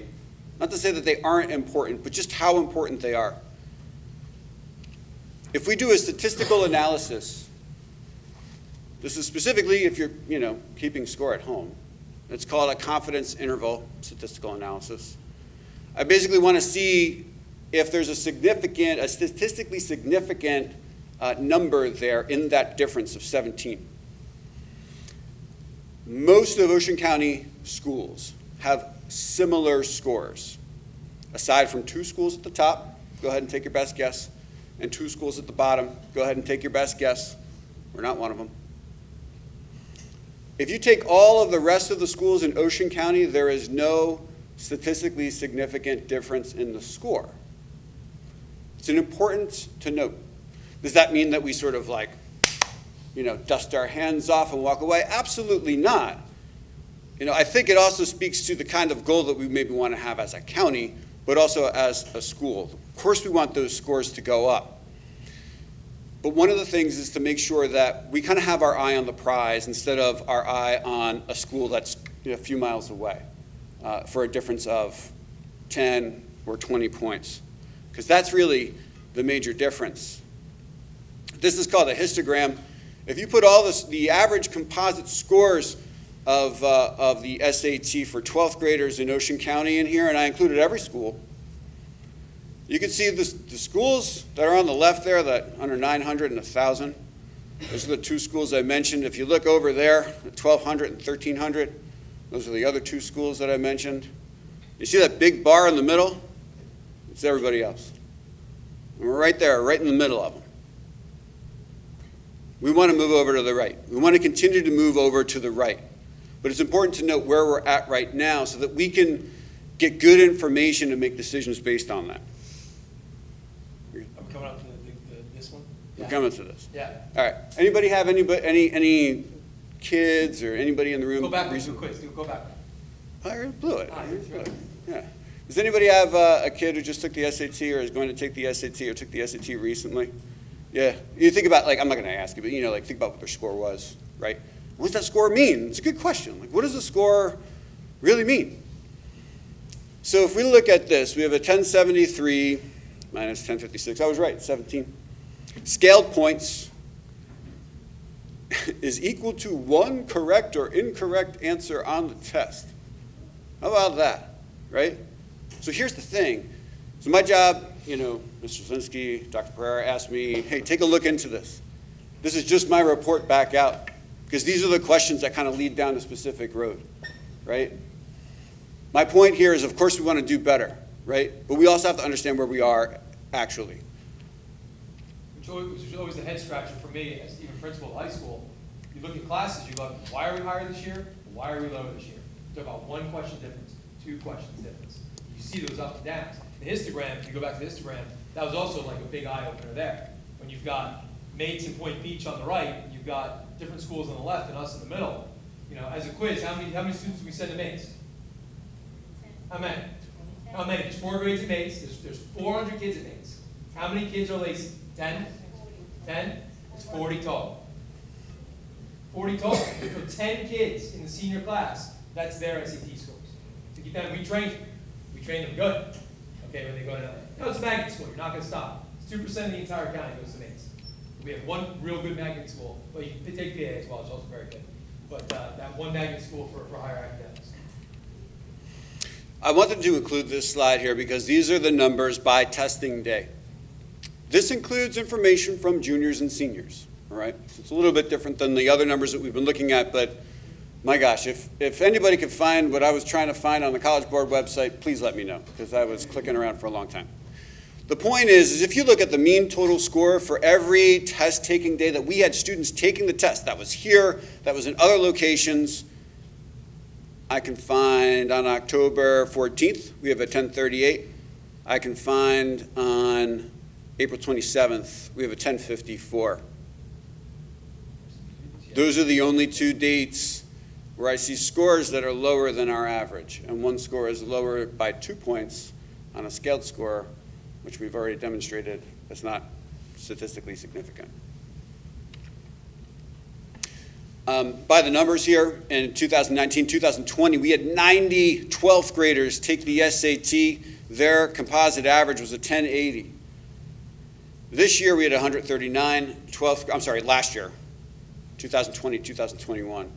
We had 139 students, they were 12th graders, take the SAT, their average is 1056. You try to think about the difference between these 2 students. In 2020, in March, how many SAT sessions were being hosted? How many examinations? None. How many were being administered later on that year, June? None. Right? So who are these kids? The kids that absolutely had to take the SAT as 12th graders, right? So you have like a motivation factor there. You have the kind of student that's applying to a school that is really depending on an SAT score. So you have a couple of different factors that are going into that. Another talking point. I don't know if I'm going to get a good argument in here from anybody that says that it's easier to learn at home on the computer, on your Chromebook for 6.5 hours a day, opposed to sitting in your classroom seat with your teacher in front of you. But it's worth saying that 37% of seniors who took the SAT last year were fully remote students, right? And we can just see a disparity in students who were home all year and students who weren't home all year. Moving on to some of the things that the score report doesn't touch on, kind of like porpoises in and out of. Last year, very proud to say this again, we had 32 high school students earn their associate degree at Ocean County College, technically before they graduated from high school, before they walked across the stage at the high school. 100 students received college credit through dual enrollment OCC courses. And 29 students earned 155 credits through 55 courses through the Fairleigh Dickinson University Middle College program. And some of this information isn't represented in our performance report. You can see that our college acceptances, if you look at 2017, 2018, 2019, were relatively flat. We move up to 60% in 2020. 2021, we're at 53%, which is still 13 points higher than 2019, 16 points higher than 2018, 17 points higher than 2017. Our college academy graduates. In 2019, we have our first graduating class of 22. 2020, we have 13. Last year, we had 32. This year, we expect 33 students to graduate from college and graduate from high school within 2 weeks of one another. In 2023, we expect 33, and 2024, we expect 34 students to graduate. There are 12 other schools in Ocean County that have dual enrollment programs through Ocean County College. Out of those schools, only 5 students have earned their associate degrees through OCC. Lacey Township High School, at the conclusion of this school year, will have 100 students earn their associate degree through OCC. This is not reflected on the performance report. Thanks.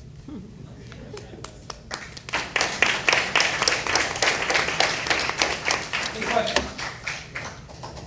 Can you So, go back? You had a slide up there when we went virtual.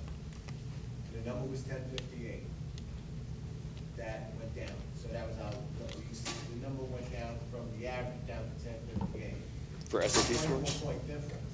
17 points equals one wrong or correct answer. Right, And right. Let's say they got 1.5 right or wrong. So I think it's a testament to how well we did when we were in an unorthodox position, and we still were able to stay close to an average. Mhm. My question would be, if we're that good at teaching this, what is our goal to get to over 1,100, 1,150, 1,200, and what can be done? Because if you look at September, 1,100 and change. Mhm. If you look in June, 1,100 and change. I think in June, everybody says, holy crap, I gotta get my SAT scores. Right, So right. they're going all out. Mhm. September, who knows, maybe it's a carryover, I don't know. But what do we do to keep that average that we see in September and June and have that happen throughout the whole school year? Is there any tendencies that you see? Well, so those are the discussions that we have. So whenever we see a performance report, then we're going back to our ELA teachers and our math teachers, and this is the stuff that we're starting to really share with them. And we're showing them these statistical breakdowns. Tim works with ELA most closely because he's our ELA supervisor for the high school and middle school. So these are the discussions. Like, we want to get those 2 questions right. I think that's where you're going. Yeah. If we can get those 2 questions right, we can be at 1,100. And those are the conversations. In looking at it this way, and looking at directions we're going with the SAT, but also, Tim also talks about the ACT exam. So we're examining the ACT exam. How are we doing there? It has a science component. We do very well in science, you know, in training our kids and getting them there. So a lot of those come together, and we come together with those discussions. Have we ever asked the student? We have. What goes on in September and June, and what doesn't go on in the middle? So the most interesting thing that, and there's a couple people in the room that will remember when we did this, when we offer SAT during the day, back in the day, nobody would take it. Nobody would take the class. The interest was never there. 7 kids, right? Donna remembers, and Ms. McAvoy remembers, because we pushed for it. We worked on that. And we're like, we're going to do it. Have this whole class of SAT. Kids don't take it. They have other interests. I think we found a better sweet spot with what we're doing with Tim's last slide, Mr. Dowd's last slide. Instead of concentrating always on the SAT, we're concentrating on what are they learning. We're concentrating on where are they getting out of these things. So we're looking at college deficits, we're looking at what we're doing for college academy, we're looking for increasing our academy size, increasing what we're doing in 8th grade, our STEM program, 7th and 8th grade, ELA honors program in 7th and 8th grade. So those kinds of things we really concentrate on, but we have a renewed interest here. And Tim is spearheading the ELA side of it, and Ms. Malloy will do our math side. I made a valid point. I mean, the middle of the year, we're in the hardest school year, and they're all doing something else, so that could be. Yeah, that's stuff that Tim, I'm that could talking be why about. September and June. A lot of it, we're just trying to recover. And that, it's not reflected, the real point here is, we don't think it's fully reflected in the performance report that just came out. That's the reason for our discussions. But thank you. Thank you for this question. Thank you, Mr. Dow, that was excellent, awesome. Mr. Thank Dow, you. can you go to slide number 9, please? Sure. Which one was that? Number 9. All right, I see the numbers. All right. It comes up on the right side, you can couple of them, keep going. Comes up in the center. There you go. Here we go. Mm-hmm. That one. 38%? Can you explain that? So out of all of the exams that were taken, off the top of my head, and I will disclose that I've looked at a lot of raw numbers in the last 4 days. It's interesting to have dreams about this, by the way.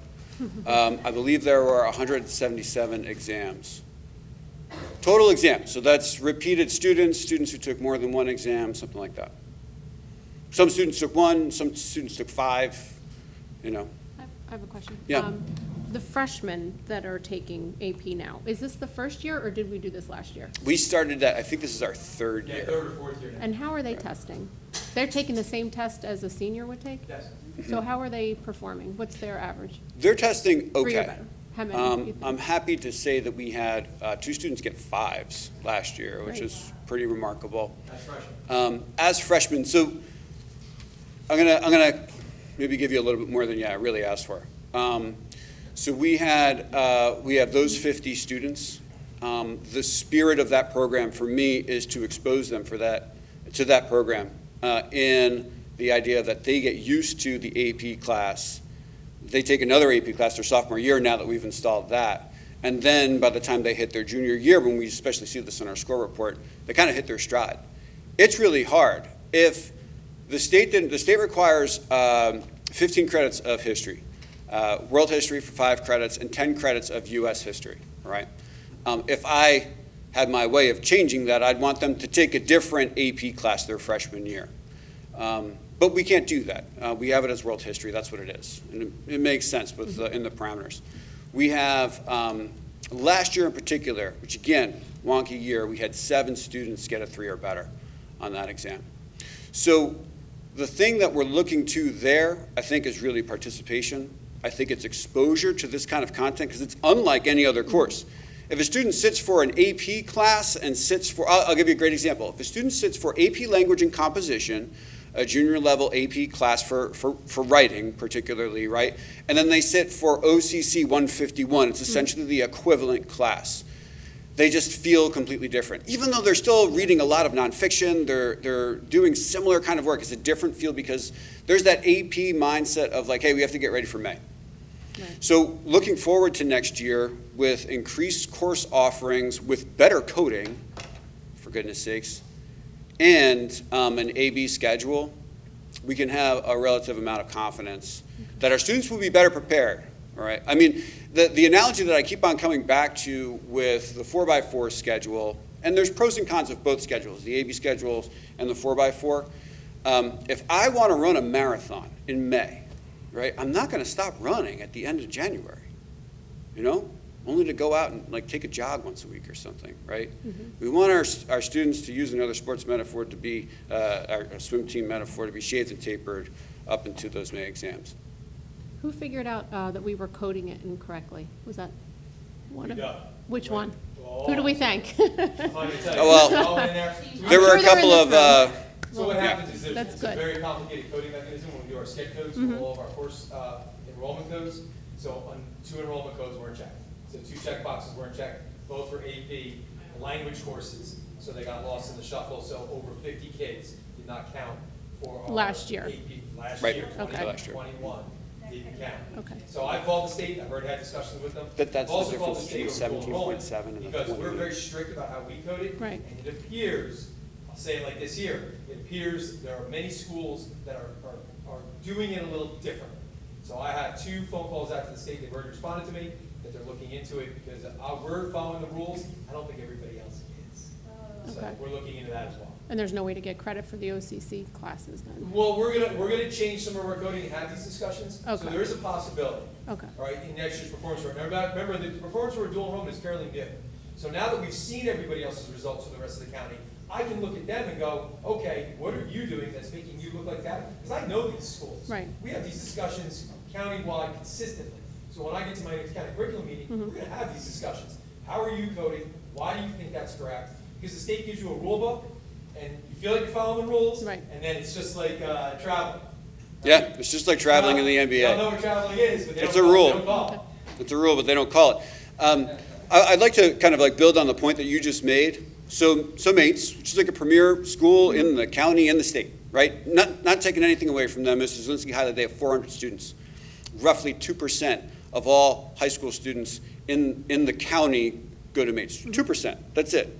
I'd like to not remind you, but again, highlight the idea that we have 10% of our senior class consistently graduating from high school and also getting a college degree. Those are kids that are ready to step out into the workforce. Those are kids who are going off to private and public and state and out-of-state schools with only 2 years left. Think about this, if you have a kid who's in college right now, or like me, who's gonna be in college like way too soon before I know it, right? And I'm staring down a bill of like, gosh, I hope she's not like that great, right? And I have to pay $300,000 for college? And we could do that for $6,000, right? here now. So then they only have, $150,000. Like what's $150,000? Yeah. I just have one last question. When are we Absolutely. going to be receiving the next report? The performance reports once a year, so we get it this time next year. This week. We'll get NJSLA scores in July. Okay. Will be our next round of scores. This is the first time we see NJSLA scores. All right, thank you. Kim, awesome. Great job. Thank you, Tim. Great job.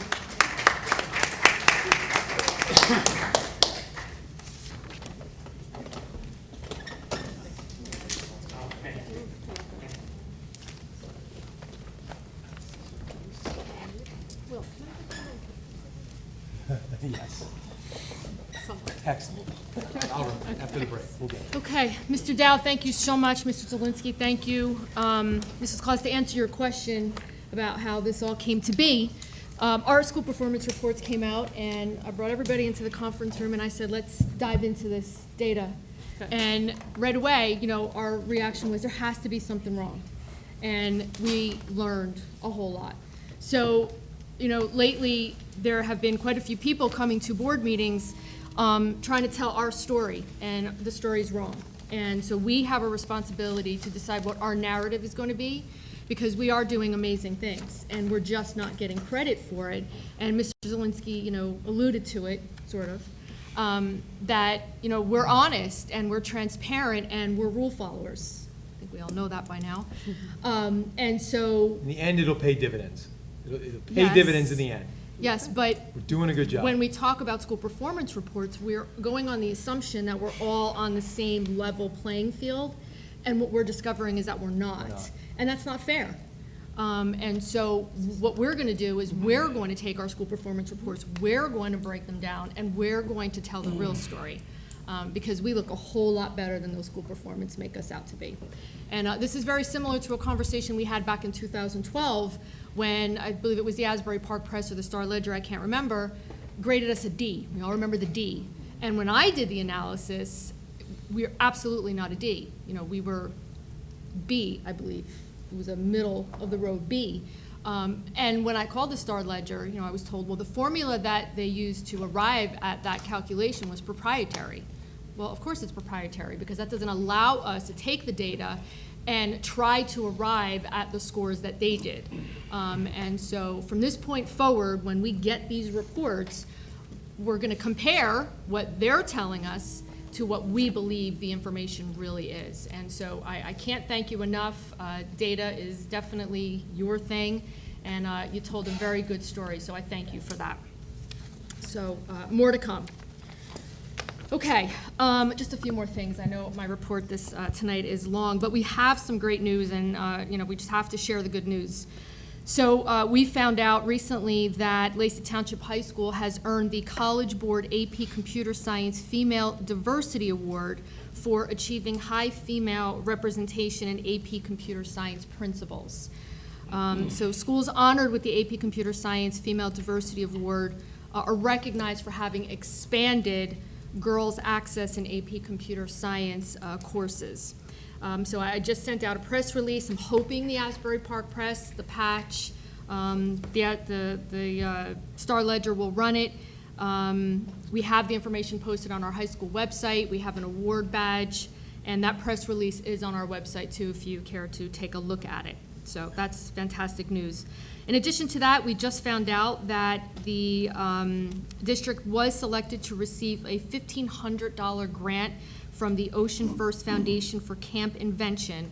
And the purpose of the $1,500 is to fund scholarships spots for students with financial need. I found out about this by our Cedar Creek teacher, Ms. Barneman, who is going to be the director of Camp Invention that's going to run at our high school this summer. So we thank the Ocean First Foundation for making the grant available to us. We will always take grant money.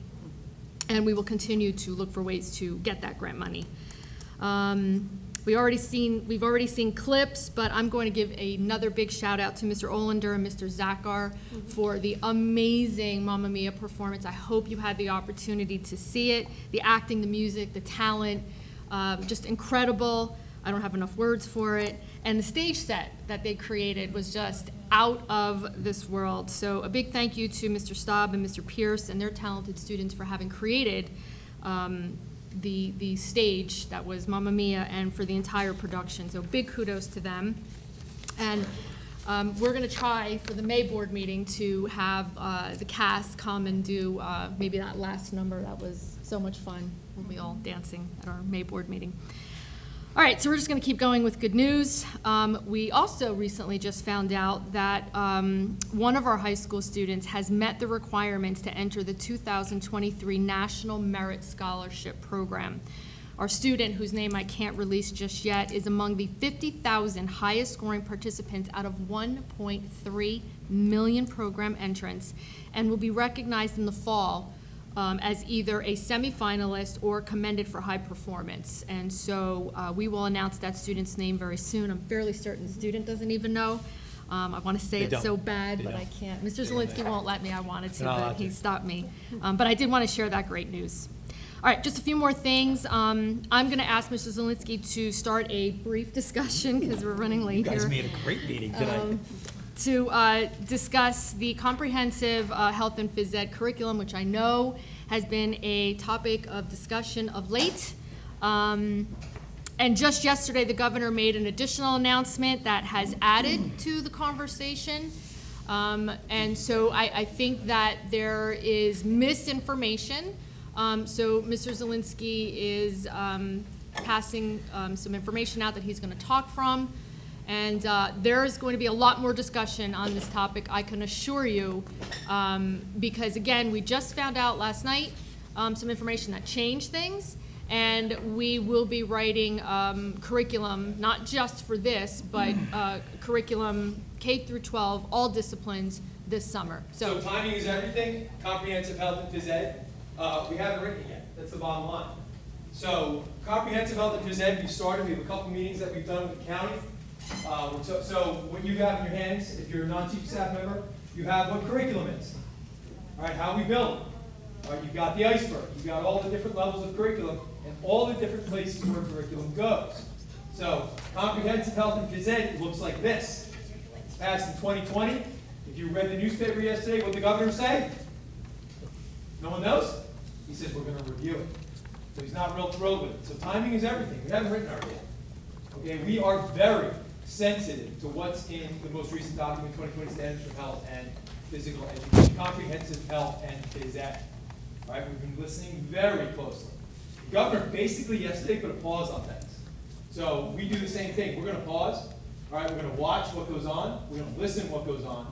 We're already listening to, it's the only place in the curriculum where you can opt out and have your children stay home or have your children go to another location. I've had some very good discussions with parents already about what that would look like. We've had some very high-level discussions about what our curriculum will look like to allow parents that opportunity, despite what they may do with the curriculum. So, like I said at the beginning of this, timing is everything. We haven't written our curriculum. Because remember, curriculum is really three things. It's standards, it's curriculum, and then it's lesson plans. Okay, 3 levels. There's approvals that go along all along the way of those. The governor's quote yesterday was, if it's not age appropriate, let the local district work on it. Now, I'm not saying we can change the standards, all right, but we can work on the next 2 levels down. You work on the curriculum side of things, and then teachers in the room, you make your own lesson plans based on curriculum and then based on standards. So the standards are this, everything else just gets bigger. It's the icebergs that I just gave you. Okay, the bigger pieces are what we do. All right, we haven't done it yet. Okay, we're not there yet. Like I said, timing's everything. If Michelle Amos, our other partner, was here, like we say it all the time, when the state says something, we say, okay, we're going to wait for a second. Okay, we're going to wait. And we're going to wait. All right, and we've done that. We always do that with curriculum. We always wait till the last minute on purpose because this happens all the time. All right, so we're very sensitive. We're listening very closely. We're listening. So the other piece of it too, especially with comprehensive health and phys ed and all of our curriculums, we'll do something. The latest that we're going to approve them is the September board meeting. I think as summer goes, I think we'll do some public-facing commentary periods in September, and everyone's kind of back and everyone's thinking about it, okay? And then we can make modifications or make any changes we want prior to September meeting, okay? And we'll have those discussions. You know, I'll start announcing them somewhere in August. I think as our curriculums really get rolling. There's probably a lot of writers in the room here. who signed up to write our curriculums leading up to the start of the school year. Okay, so the iceberg kind of describes curriculum, kind of talks about it. Comprehensive health and phys ed. I encourage, and all the people I talked to this week, I encourage you to go to the state site and read it. It's very interesting. Read it. There's tons of curriculum right there on the state site. And eventually, of course, we'll post ours as well as we get closer to it. So, kind of like I'm sitting here kind of saying, like, there's nothing to talk about yet. We haven't done it yet. So that's the bottom line of comprehensive health and phys ed. Call my office if you have any questions about it. Call Tim's office. Call Michelle Amos' office. We're becoming very versed in comprehensive health and phys ed. I'm a social studies teacher by trade. Now becoming a phys ed teacher by trade because I'm interested, and it's an interesting topic with the state program 2020. Okay, so I encourage you to read it. You can Google it. It comes right up. And Google it's usually the first hit because everybody's looking there. All right, for the NJSLS Standards Comprehensive Health and Phys Ed 2020 standards. Okay, good questions. All right, awesome. And I'm just going to add a few more things. This past Tuesday, I had a superintendent's roundtable, and that includes all of the superintendents in Ocean County. And the acting commissioner, Jordan Schiff, joined us.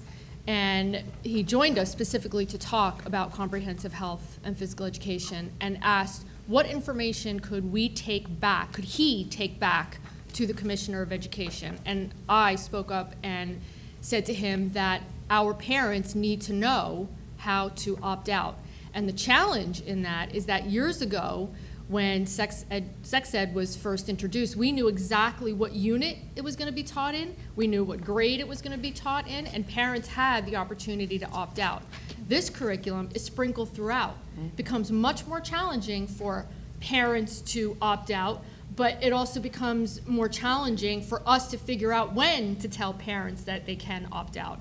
So he said that he was going to take that back. I'm wondering if that has something to do with the commissioner's announcement last night, because we were not alone in making a case for why this is very challenging for public school districts.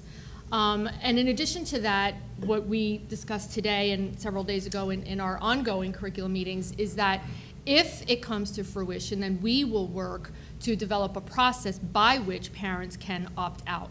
But there are, as Mr. Zielinski just said, right now we have more questions than we have answers, and we hit the pause button. We're going to wait a little bit longer to see what last night's announcement really means, and then we will begin the planning process, and we will continue to hold listening and learning forums for our parents to talk about this topic and many others, so be on the lookout for those announcements. Okay, that's it. All right. Yes, thank you. So then finally, the last thing, again, just a reminder, 40 days left of school. We have lots and lots of things going on, so please keep an eye out on our website and our newsletters. I want to wish all of our families a happy Easter, a happy spring break. Just a reminder, school is closed from April 14th through Friday, April 22nd, and we will reopen on Monday, April 25th. So enjoy spring break. Hopefully we have fantastic weather. That ends my comments. Very long comments tonight. Yes. Okay, at this point, we're going to open up the floor to public comment. So an audience member wishing to make a comment will raise his or her hand when called upon, state their name, address, affiliation, intention to make a statement. Comments will be addressed to board president. Comments will be made on one issue at a time. Comments will be limited to 5 minutes. No audience member shall be recognized twice until all who have wished to comment have been recognized. And this portion of the meeting is for public comments only, and there will be no questions answered. The purpose of the board meeting is to perform our business in public. Everyone is entitled to a public comment. If there is a question for the board, there's an established chain of command to follow. Anybody wishing to? Mr. Ryan, come on down.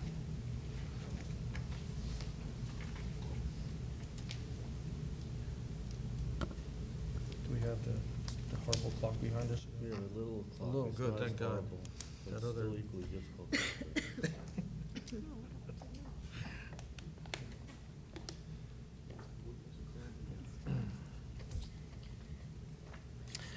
Good evening. Michael Ryan, President of the Lacey Township Education Association. Is that Mr. Gerlon's clock of doom? It's not as doom looking, but it's a clock. Hat and pending? All right. Good evening, ladies and gentlemen of the board, community, and colleagues. I'm here to say thank you for coming to an agreement on our one-year deal last night and agreeing to an MOA last evening. The membership will now be working on updating our salary guides for ratification to complete the deal. We will also to continue to work with the board through the mediation process to reach an agreement on a future multi-year deal that's fair for everyone. Thank you for coming together, and I want to wish everybody here a happy holiday and spring break. Thank you, guys. Thank you, Mr.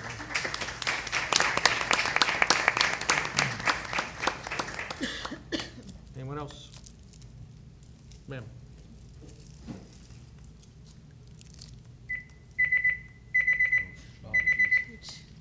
We're going to explode. Calm down, everybody, calm down. Everybody just relax, okay? Everything's just fine. Hi, Anne-Marie Leiter from the Woods of Bamber. So about the, what are we calling it, comprehensive health curriculum? As you guys are planning and figuring out, I hope that you will consider, because I'm going to opt my daughter out. It just doesn't, it's too shaky, and in years past, I've always gotten with the health educators just to talk about one-on-one with them about what they were teaching to make sure that they were in line with what I'm teaching my daughters. Now I have one daughter in 7th grade.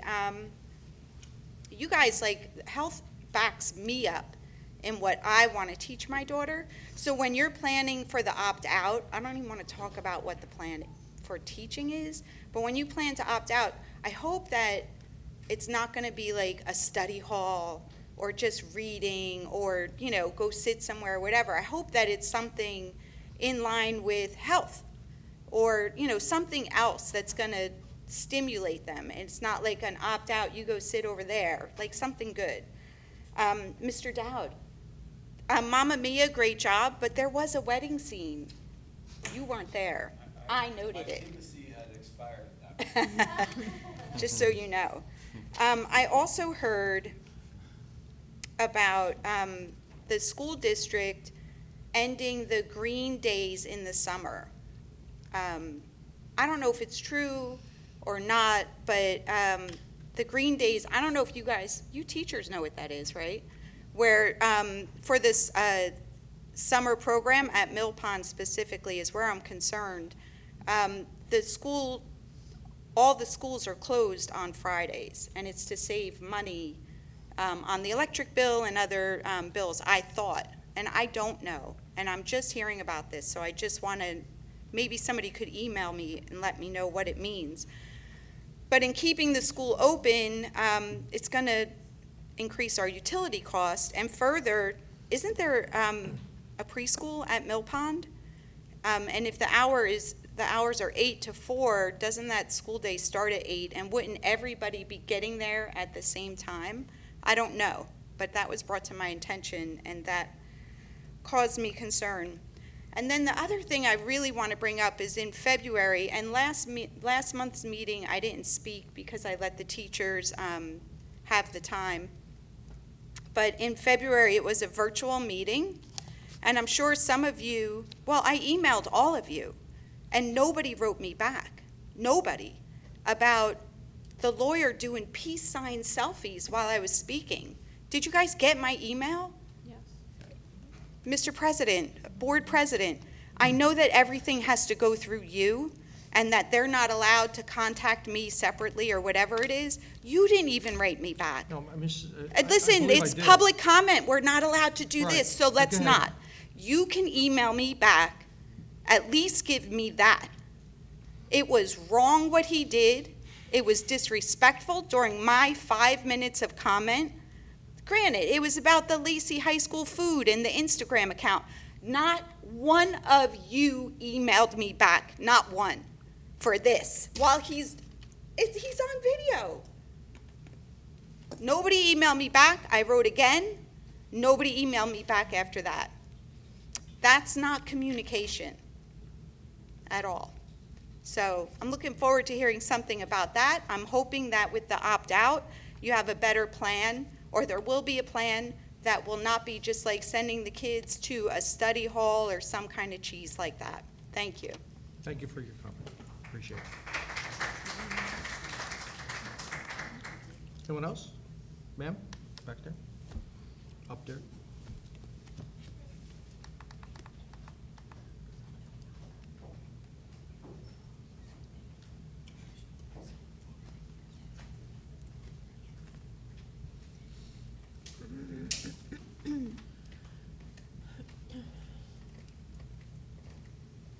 Lorraine. I have one kid left in the district. Since last month's meeting needed to be focused on the teachers and staff, I saved what are hopefully my last ever comments on this subject for this month's meeting. During February's meeting, I did not say that if you leave your house without a mask on, you had better watch out. Most up there have said that they wore the mask because they had to. I can respect that. What I cannot respect is hypocrisy and virtue signaling. So I simply wondered if those who claim they are following the science, saving just one person, or helping the 1%, wore their mask everywhere, because just one person is worth saving everywhere, right? That is what I wondered and advised in my comments. But we got our answer when the masks slipped at the end of the meeting. It was said, masks are not mandated to leave your home. So do we believe the science, or are we just following orders? Because we didn't save the mythical 1% or one person, but we sure do have a large number of kids with anxiety, depression, suicidal thoughts, academic troubles, a lack of self-confidence in their appearance and abilities, and an unhealthy fear of germs. It was also asked several times throughout this ordeal, what are we teaching the children who are watching us? We are teaching the children to stand up for what they believe in and what is right. Most importantly, we are teaching them they are worth standing up for. These kids witnessed us making phone calls, writing emails, going to rallies, and showing up in Trenton and at these meetings. Our actions showed them we see you, we hear you, and you are worth fighting for, disrupting things for, making people angry, missing work, whatever it takes. What did they hear and learn from you and others? If you don't follow orders, there will be consequences because you should just do what I say, while totally disregarding the human being right in front of you. They learned some members are more interested in gathering information on how much financial damage us parents have done, instead of how much funding the district took in exchange for our children. They learned that you chose to make it harder for kids to get mask exemptions by requiring the district physician to approve them even though you were not required to. They learned how quickly you show up to fight when it involves money, but I understand that because on the contrary to the popular belief in culture right now, nothing is free, including an education. The money comes from somewhere. So what do your actions say to the kids watching? I also understand even better now than at the beginning that your hands were tied in many areas, but ours were not. I know people got frustrated with us, even angry.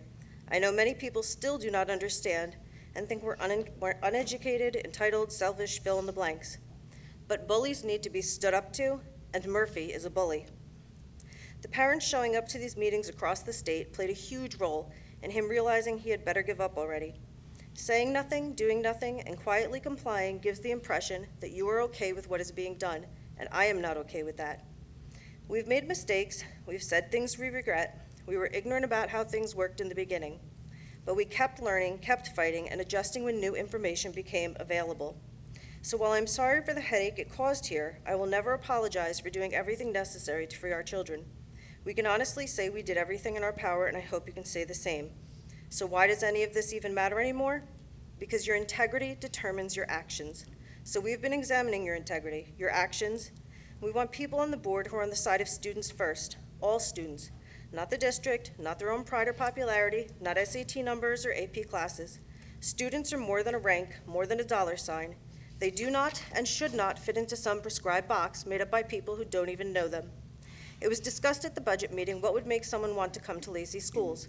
What if Lacey were the district that gave the students the education they wanted instead of the one they had to settle for? Mr. Armato's ideas of an agriculture or marine biology program are good. Yes, there's mates, but is anyone offering agriculture or something else different? I know it's not easy to implement, but are we going for easy or greatness? Why should students be forced to take electives they hate because there's no room in the ones they really want? Since the beginning of time, everyone wants to take home ec, but not everyone can. Why not? We need to remove the phrases, that is just the way it is or has always been, and that would be hard, from our vocabulary. We can make excuses or we can make plans. Anyway, I'm thankful that the mask barrier has been removed, and hopefully parents will never allow it to happen again. I am thankful for the positive changes that have taken place already. I'm thankful that even though this is not an open forum, Mr. Polino does not just say, sorry, I can't respond. When appropriate, he encourages parents to reach out to the appropriate person to address their concerns. That makes parents feel heard without turning this meeting into something it should not be. I also encourage parents and residents to make time to come to the Listen and Learn sessions and to encourage the people you know to come too, because they're what you want these meetings to be. 2 sentences. There is respectful dialogue focused on solutions to make Lacey schools better. Just remember to come with questions and ideas, not snarky comments and criticisms just for the sake of pointing out what is wrong. You can do that here. We have a lot coming down the pike for next year, and we need to find a way to work together, and we need to make sure that we choose the Board of Ed members in the next election very carefully. Thank you. Thank you for your comments. Appreciate it. Mr. Senator? No? Oh, she didn't say, she just said Lorraine.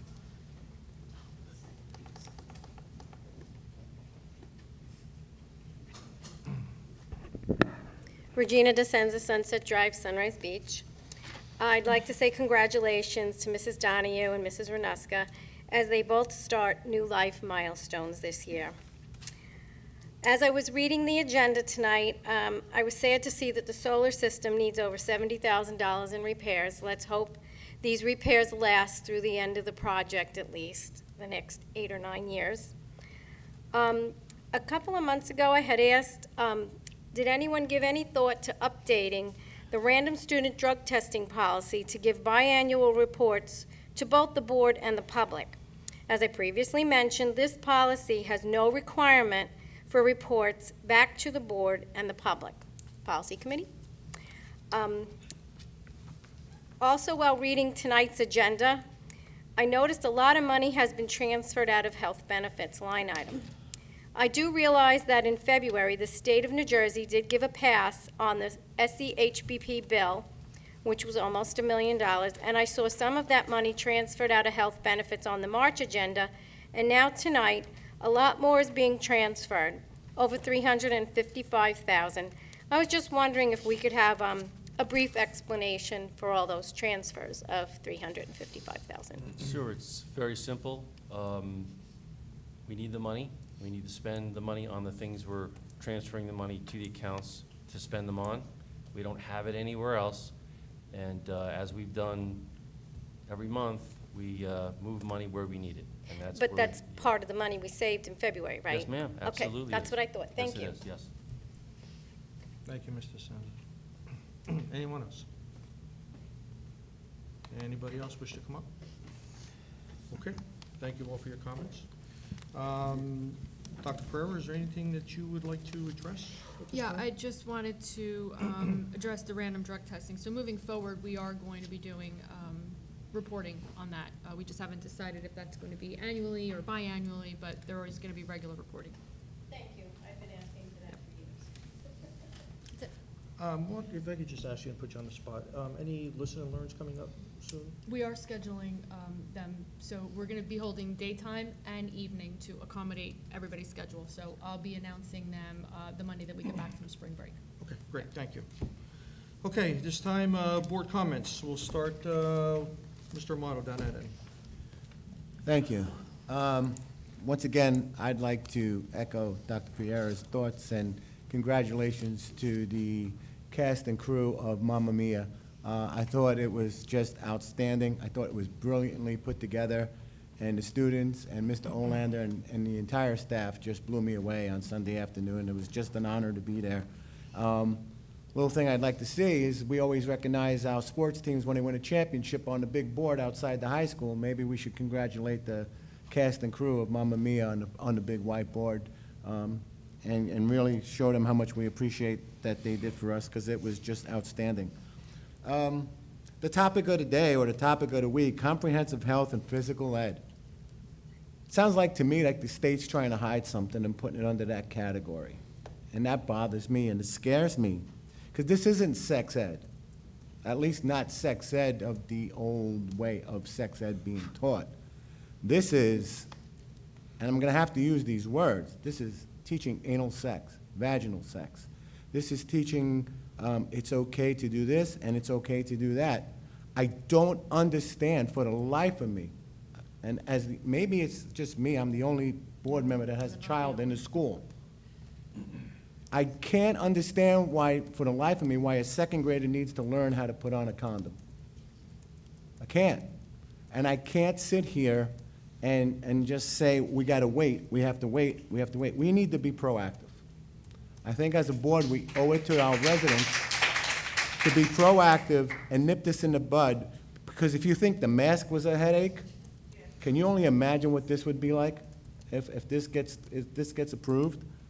We talk about bullying ad nauseum, and my God, I never realized how much of it there was. I really never did. But instead of teaching compassion and kindness and friendship and acceptance, we're teaching vaginal sex, anal sex, and it's not going to be accomplished that way. When I look at my esteemed colleagues, we're all about the same age. And we grew up in a world where we didn't care what political party our neighbor was. We didn't care what color they were. We didn't care where they came from. All we cared about were they good people? And those days are gone. We're allowing the state and the federal government, yes, the federal government, because the federal government gives the state money, so therefore we are a federally funded school right now. And we're allowing them to kill the nucleus of a family. And we need to bring that back. And why not us? Why not us? Why not us say no? Why not us say no, not here in Lacey? We value family. We value things that should be, some things should just remain at home. Some things are going to be naturally figured out by our children. Because guess what? We got this far without it having to be taught through K through 12.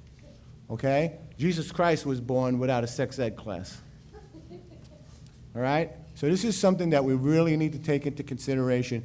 This is something that we really need to put our hands around. We need to put our differences aside from past arguments and come together as a board and really show some muscle and say, no, we're going to pass on this one.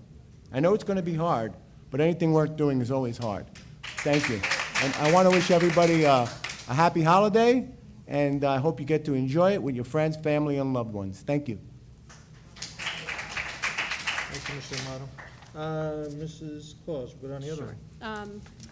Yeah, I don't think anybody on the board, Sal, would approve a curriculum of what Governor Murphy is proposing. So I think it is disgusting what he put out there, but I don't think we would, I know we wouldn't approve it, the curriculum. So I do appreciate the fact that parents can opt out if they're not comfortable. We do teach sex, though, Sal. We teach all kinds of sex at school. But what he's proposing is not something that should be taught to second graders, fifth graders, and I think we can all agree on that.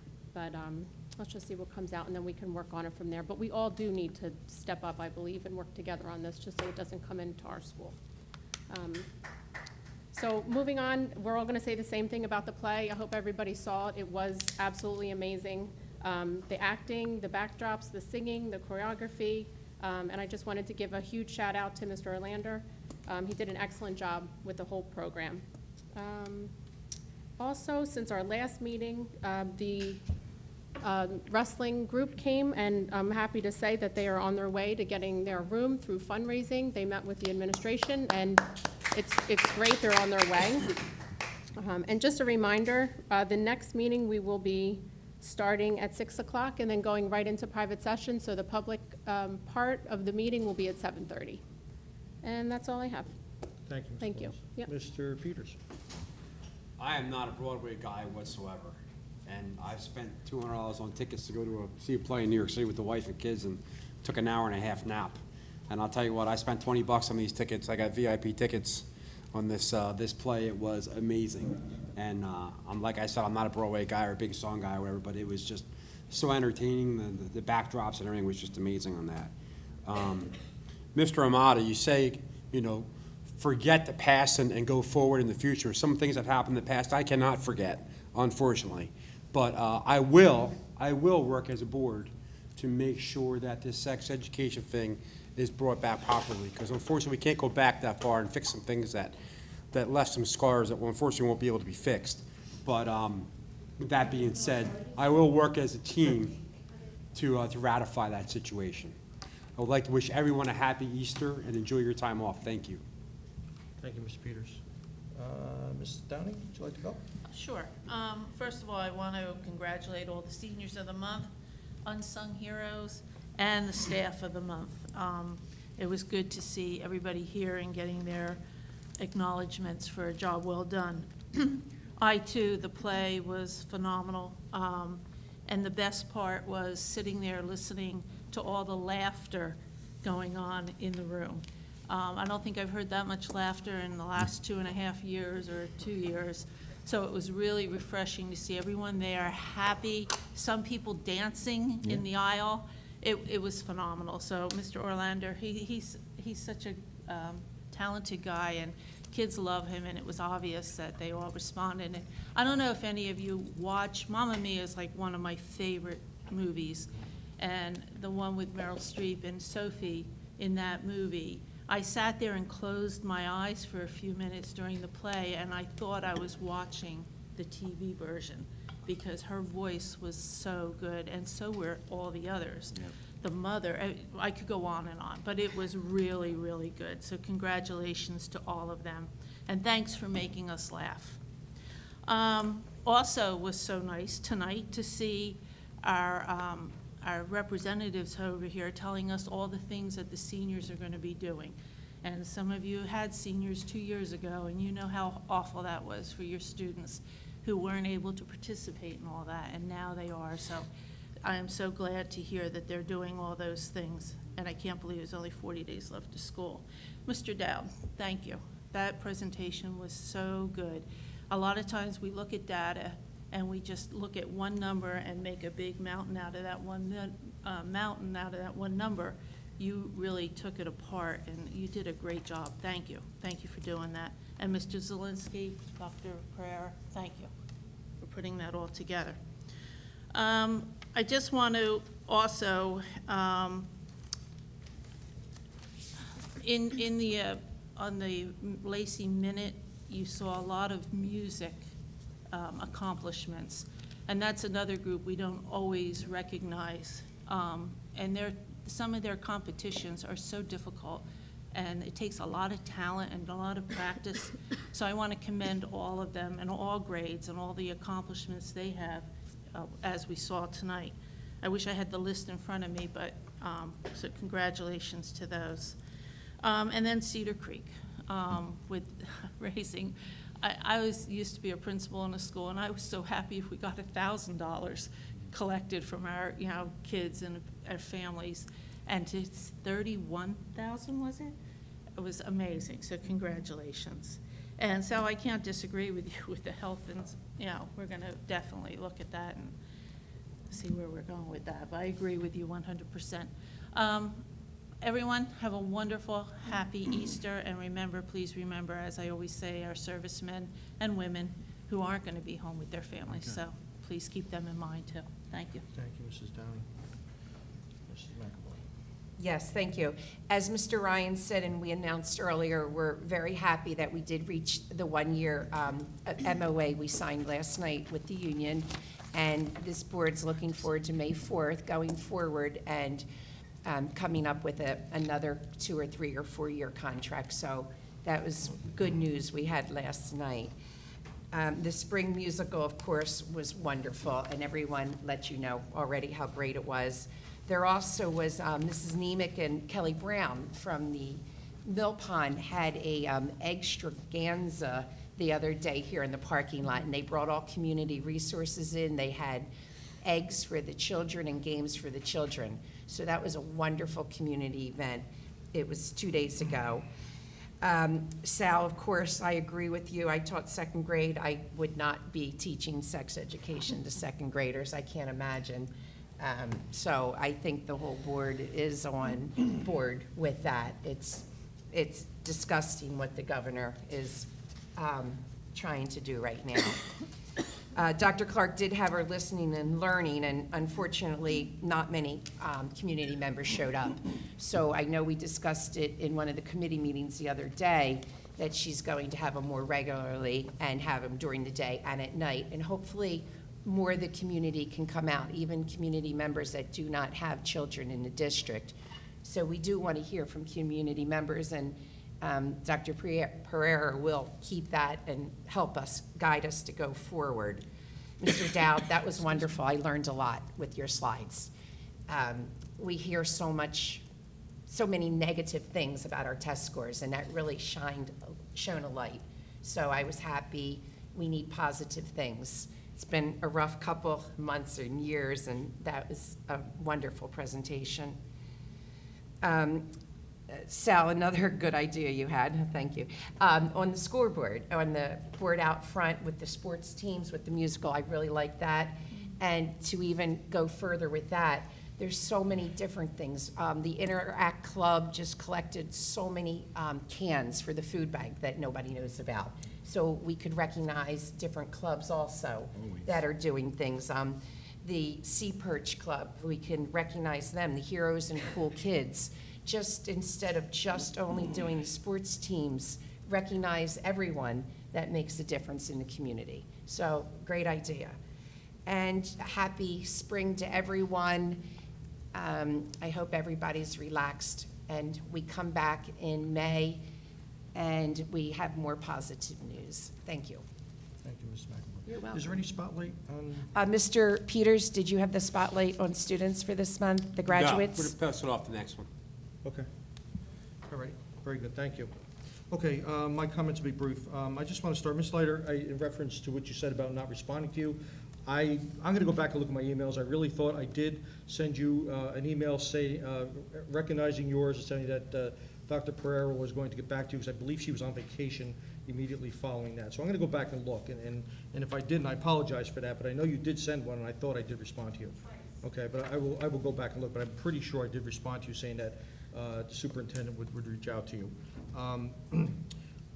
With that, I just want to address Mr. Amato's statement. So as of now, it almost sounded at one point that we're not coming together as a board to address this health and PE thing, but we really haven't started because it all has not been presented to us. And it's going to go through curriculum committee, which is Mrs. Downing, myself, and Mrs. McAvoy.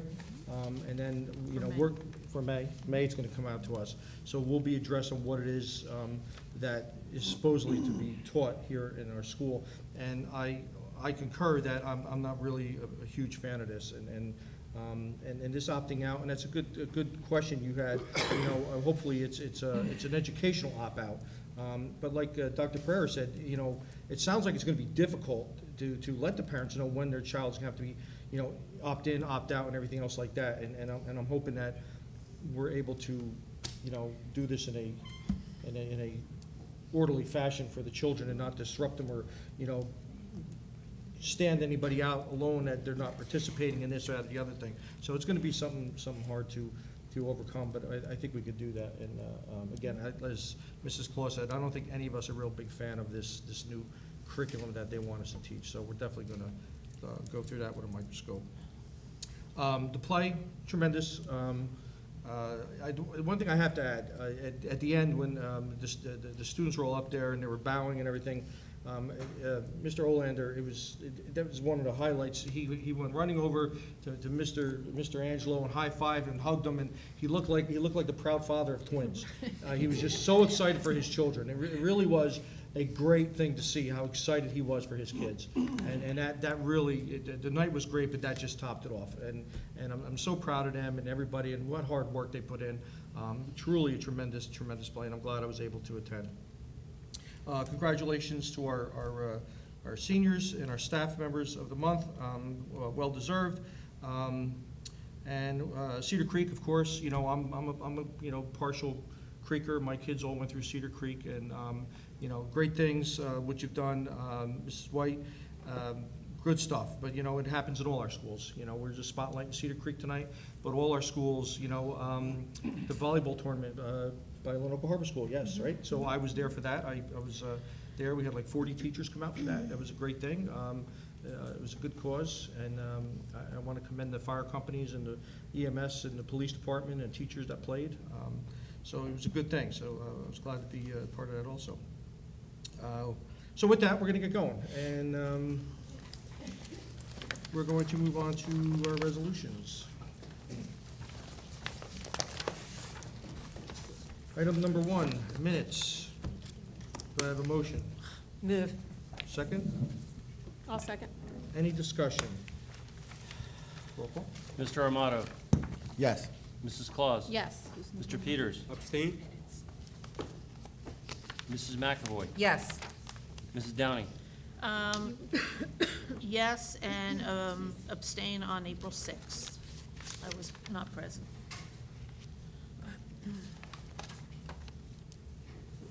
okay. Mr. Polino. Yes. Thank you. Number 2, list of bills. Motion? Move. Second. Any discussion? Mr. George? Mr. Armato, Yes. Mrs. Claus. Yes. Mr. Peters, Yes.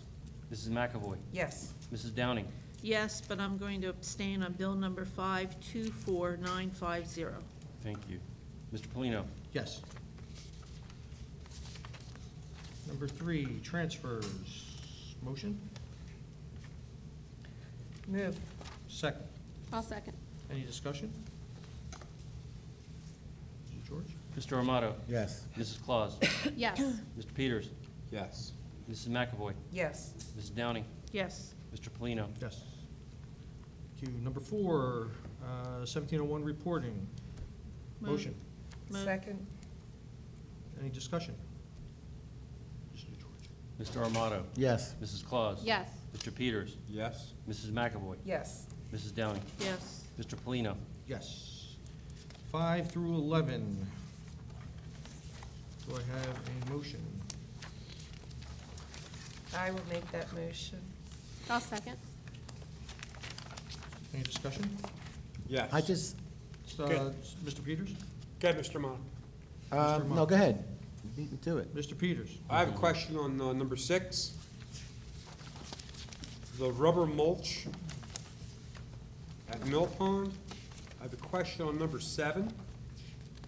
The purchase and assembly of the 150 desks and 150 student chairs. We are in a serious crisis in this district right now financially, doing everything we can to make this district move forward. Is there any possible way, rather than paying an outside contractor, spread the rubber mulch, which we can do in-house and purchase, also assemble the chairs, which we could have possibly the students do, or some of the teachers do, or I'm sure when it rains, the grounds guys can't cut grass. Whatever we can do to save any possible money whatsoever in this situation. Right. I'll answer those questions in this way. I recognize more than anyone that we have budget issues, and if anyone says that I don't think that, they're out of their minds. However, and dollars will always be important, but one of the things I've tried to teach here is a method that sometimes dollars, although they're important, are not the most important consideration. It's called critical global thinking, and it consists of 3 questions. So let me give you an example. If I'm going to purchase pencils, and there's a 7-cent pencil and a 5-cent pencil, every single time I'm going to buy that 5-cent pencil. However, there are situations when there are certain situations we put our people in spots where we may set them up for failure, or they can't possibly accomplish a task. And that, putting together the chairs is one of them, a couple of things. So you ask 3 questions. I've tried to teach this, but I don't think I did such a good job. Question number 1, can it be done? Question number 2, should it be done? Question number 3, will it be done? So with the desk, can it be done? Yep, absolutely. Should it be done? No, not in my opinion. Why? Because there are so many, and God forbid, in the rush to do it, and they're all going to come in at one time, if one of our folks does it, something goes wrong, something malfunctions, the desk isn't put together too well, and something happens, that's all on us. And there's a future lawsuit that we can't win. Having professional people do this quickly, efficiently, in my opinion, is worth a couple of $100s more because of the risk involved. So The answer to the question, will it be done? It will not. It will not be done by our folks, because I'm not gonna be responsible for putting them in that position. And it's not as much of a cost savings as you might think, because there will be overtime, because we agree on this thing, Mr. Peters, that there aren't enough custodians. There just aren't. And we're gonna lay one off in the next budget cycle. So I'm not gonna put them in a position where they're gonna rush and possibly make a mistake and put together something in a wrong way for a couple of $100. We can have someone else do it who does it day in and day out. So I'm always gonna say, answer the question that way. As far as the mulch goes, it's not a big dollar item. They're coming to do the playgrounds, which again, I know you would agree that there's no way we should have our folks put together those playground equipment. And I'm not saying you're saying we do or we should, but while they are there for very little cost, they're not just gonna spread mulch, they're gonna do things that, yeah, maybe we could do, but they're here and they're gonna come do it anyway for a couple of dollars. I think it's worth for have them do it. So I hope that helps answer your question. Just to rebuttal, Mr. George, you know, it's $6,000 for rubber mulch. I didn't ask them to have the swing sets together, knowing that that could be a liability aspect. But Mulch is- $6,000 of mulch. It doesn't give us as a board how many square footage it is. We can go purchase that mulch ourselves and spread it for possibly $1,000 or $2,000.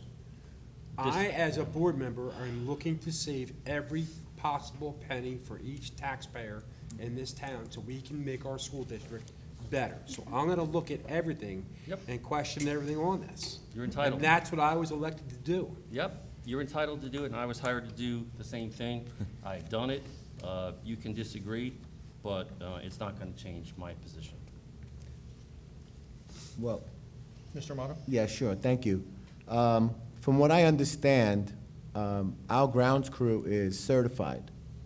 They're very good at maintaining fields. If you just take a ride around our field, you'll see they're beautifully maintained. Some of them are better maintained than colleges and universities.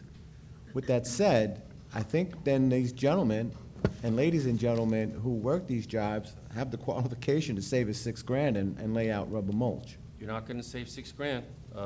You're not gonna save a couple of $100 even. I'm just telling you that mulch is expensive. You gotta understand the cost of it. It's an immense area. If I thought any differently, you would not see the resolution Okay. as is presented. You're, of course, again, entitled to your opinion. I would argue with you. I strongly disagree. If I thought other, I would present it in a different way. But I agree that this is the best thing for us to do.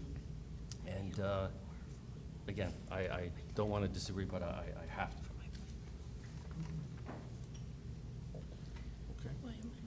Okay. Any other discussion? No. Mark, ready? Go ahead. Mr. Armato? What numbers again? I'm 5 through sorry. 11? 5 through 11? 5 through 11. 5 through 11, correct, thank you. I guess I'm gonna approve it, but I'm gonna abstain on the rubber mulch if I can. You're going to. Or I'm gonna not, I can't just approve portion of it, right? Right, right. All right, so then I approve, or I say yes. Thank you. Thank you. Mrs. Claus? Yes. Mr. Peters? No. Mrs. McAvoy? Yes. Mrs. Downing? Yes, but I am voting no for number 9. Ooh, what's number 9? It's the child care program. Thank you. Raising the prices. Thank you. Mr. Polino? Yes. Thank you. 12 through 18, facilities. These are bids. Do I have a motion? Move. Second. I'll second. Discussion. Yes. Go ahead. Number 16.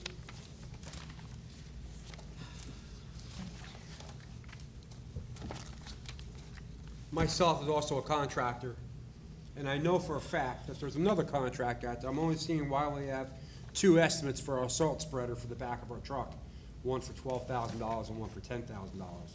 Without mentioning names, I know there's another contractor out there that I use, correct, that supplies the contractor that won the contract for this with the material.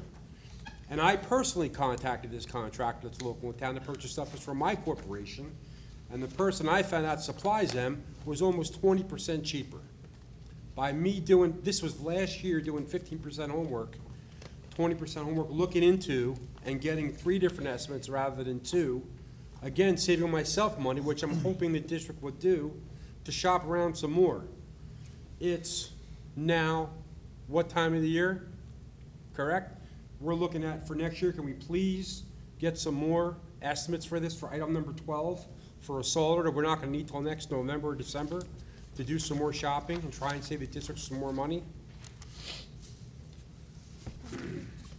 Is this stuff state bid things? Does it have to go on a It bid? is. It does, it is not state contract because it's a quotation, and we issued it to several folks, and these are the quotes we got back. And we can do this for months and months and months, but we're presenting the resolution as is, and my opinion is that things are gonna get even more expensive, so I don't see a reason to do it again, but, you know, again, this is why we vote on things. Okay. Anybody else? I do have, ahead. again, going back to my previous point, we have certified grounds crew who maintain our fields here. I don't understand why we're hiring True Green to do the job that we already have people to do. Right, good question. I think Mr. Peters could probably answer the question for me. We're just not licensed. We're smart, but we're not licensed. You have to be licensed to apply these types of things. Our folks are in the process of obtaining the license, but we don't have it. So we have to pay somebody to do it. And that was discussed in finance, we have the one man right now, the head of facilities, who is in the process of getting his license. Okay, thank you. Yes, Thank you yes. for No, clarifying It's a that. fair question. It's a fair question. Any other discussion? Mr. George? Mr. Armato? Yes. Mrs. Claus? Yes. Mr. Peters? Yes, but no on number 16. Thank you. Mrs. McAvoy? Yes. Mrs. Downing? Yes. Mr. Polino? Yes. 19 through 23, use of facilities. Did we do 17, Mr. Polino? No. Yeah, we did up to 18. 18. Yes, ma'am. 12 through 18. Did you want to change it? No, I'm Okay. good. Yeah, that was 12 through 18. Gotcha. So we're doing 19 through 23? Other?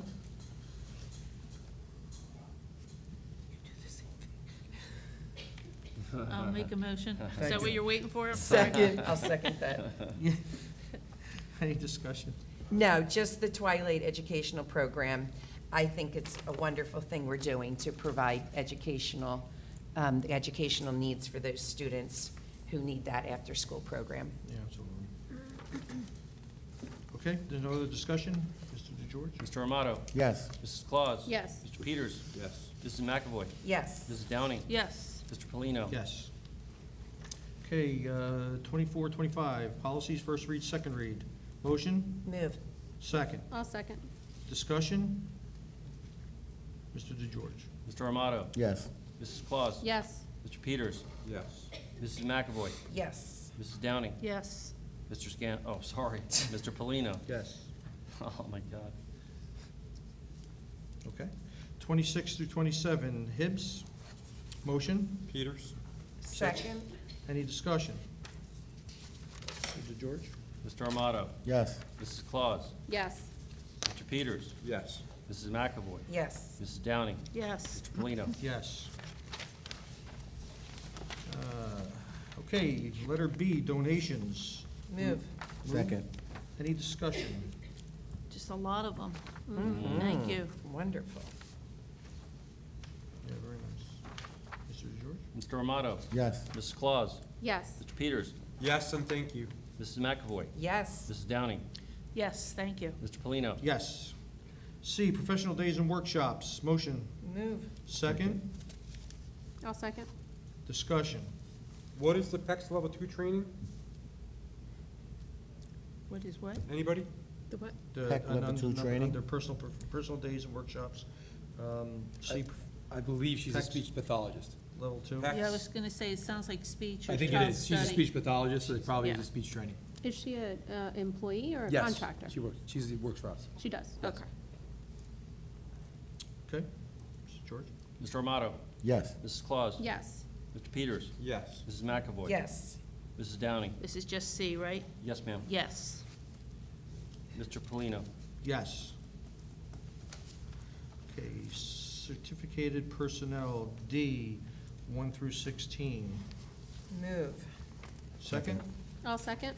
At this time, I'd like to take a moment to recognize our new principal, Mrs. Donahue.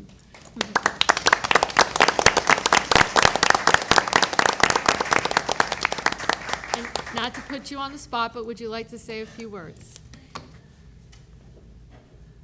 I very much have loved my time here at Lacey. 15 years at Cedar Creek has been wonderful. I am so happy to be taking on another challenge. I appreciate the opportunity, and I look forward to taking on and succeeding in new heights. So thank you very much. Good luck. President Polino, we are tabling one of those. Yes, I was going to Okay, get thank to you. that. Mrs. Vanessa. Yeah, and Sharon, yeah. And I was going to get down to that, so, sorry. and I want to recognize our new future business administrator, Sharon. She's going to be taking over for us. And, Speech. What's your speech? July. Not to it's up, put you on Johnny. the spot, but. I also just want to say thank you. I have big shoes to fill, but I'm up for the challenge, and I thank you for the opportunity. Good luck. Okay, and we are looking to table the long-term sub, yes? Yes. This votes. Number vote no. three. Under number three. Number three, under long-term sub, we're tabling? Yes. Okay. And was there a movement from somebody to somebody? That was the next. Yes. Okay. All right, we had a motion second, so we're gonna, any discussion? President, what numbers are we through? 1 1 through 16. through 16.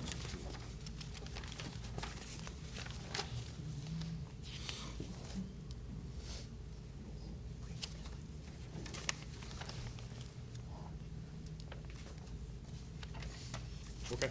Good? Yep. Okay. George? Mr. Armato? Yes. Mrs. Claus? Yes. Mr. Peters?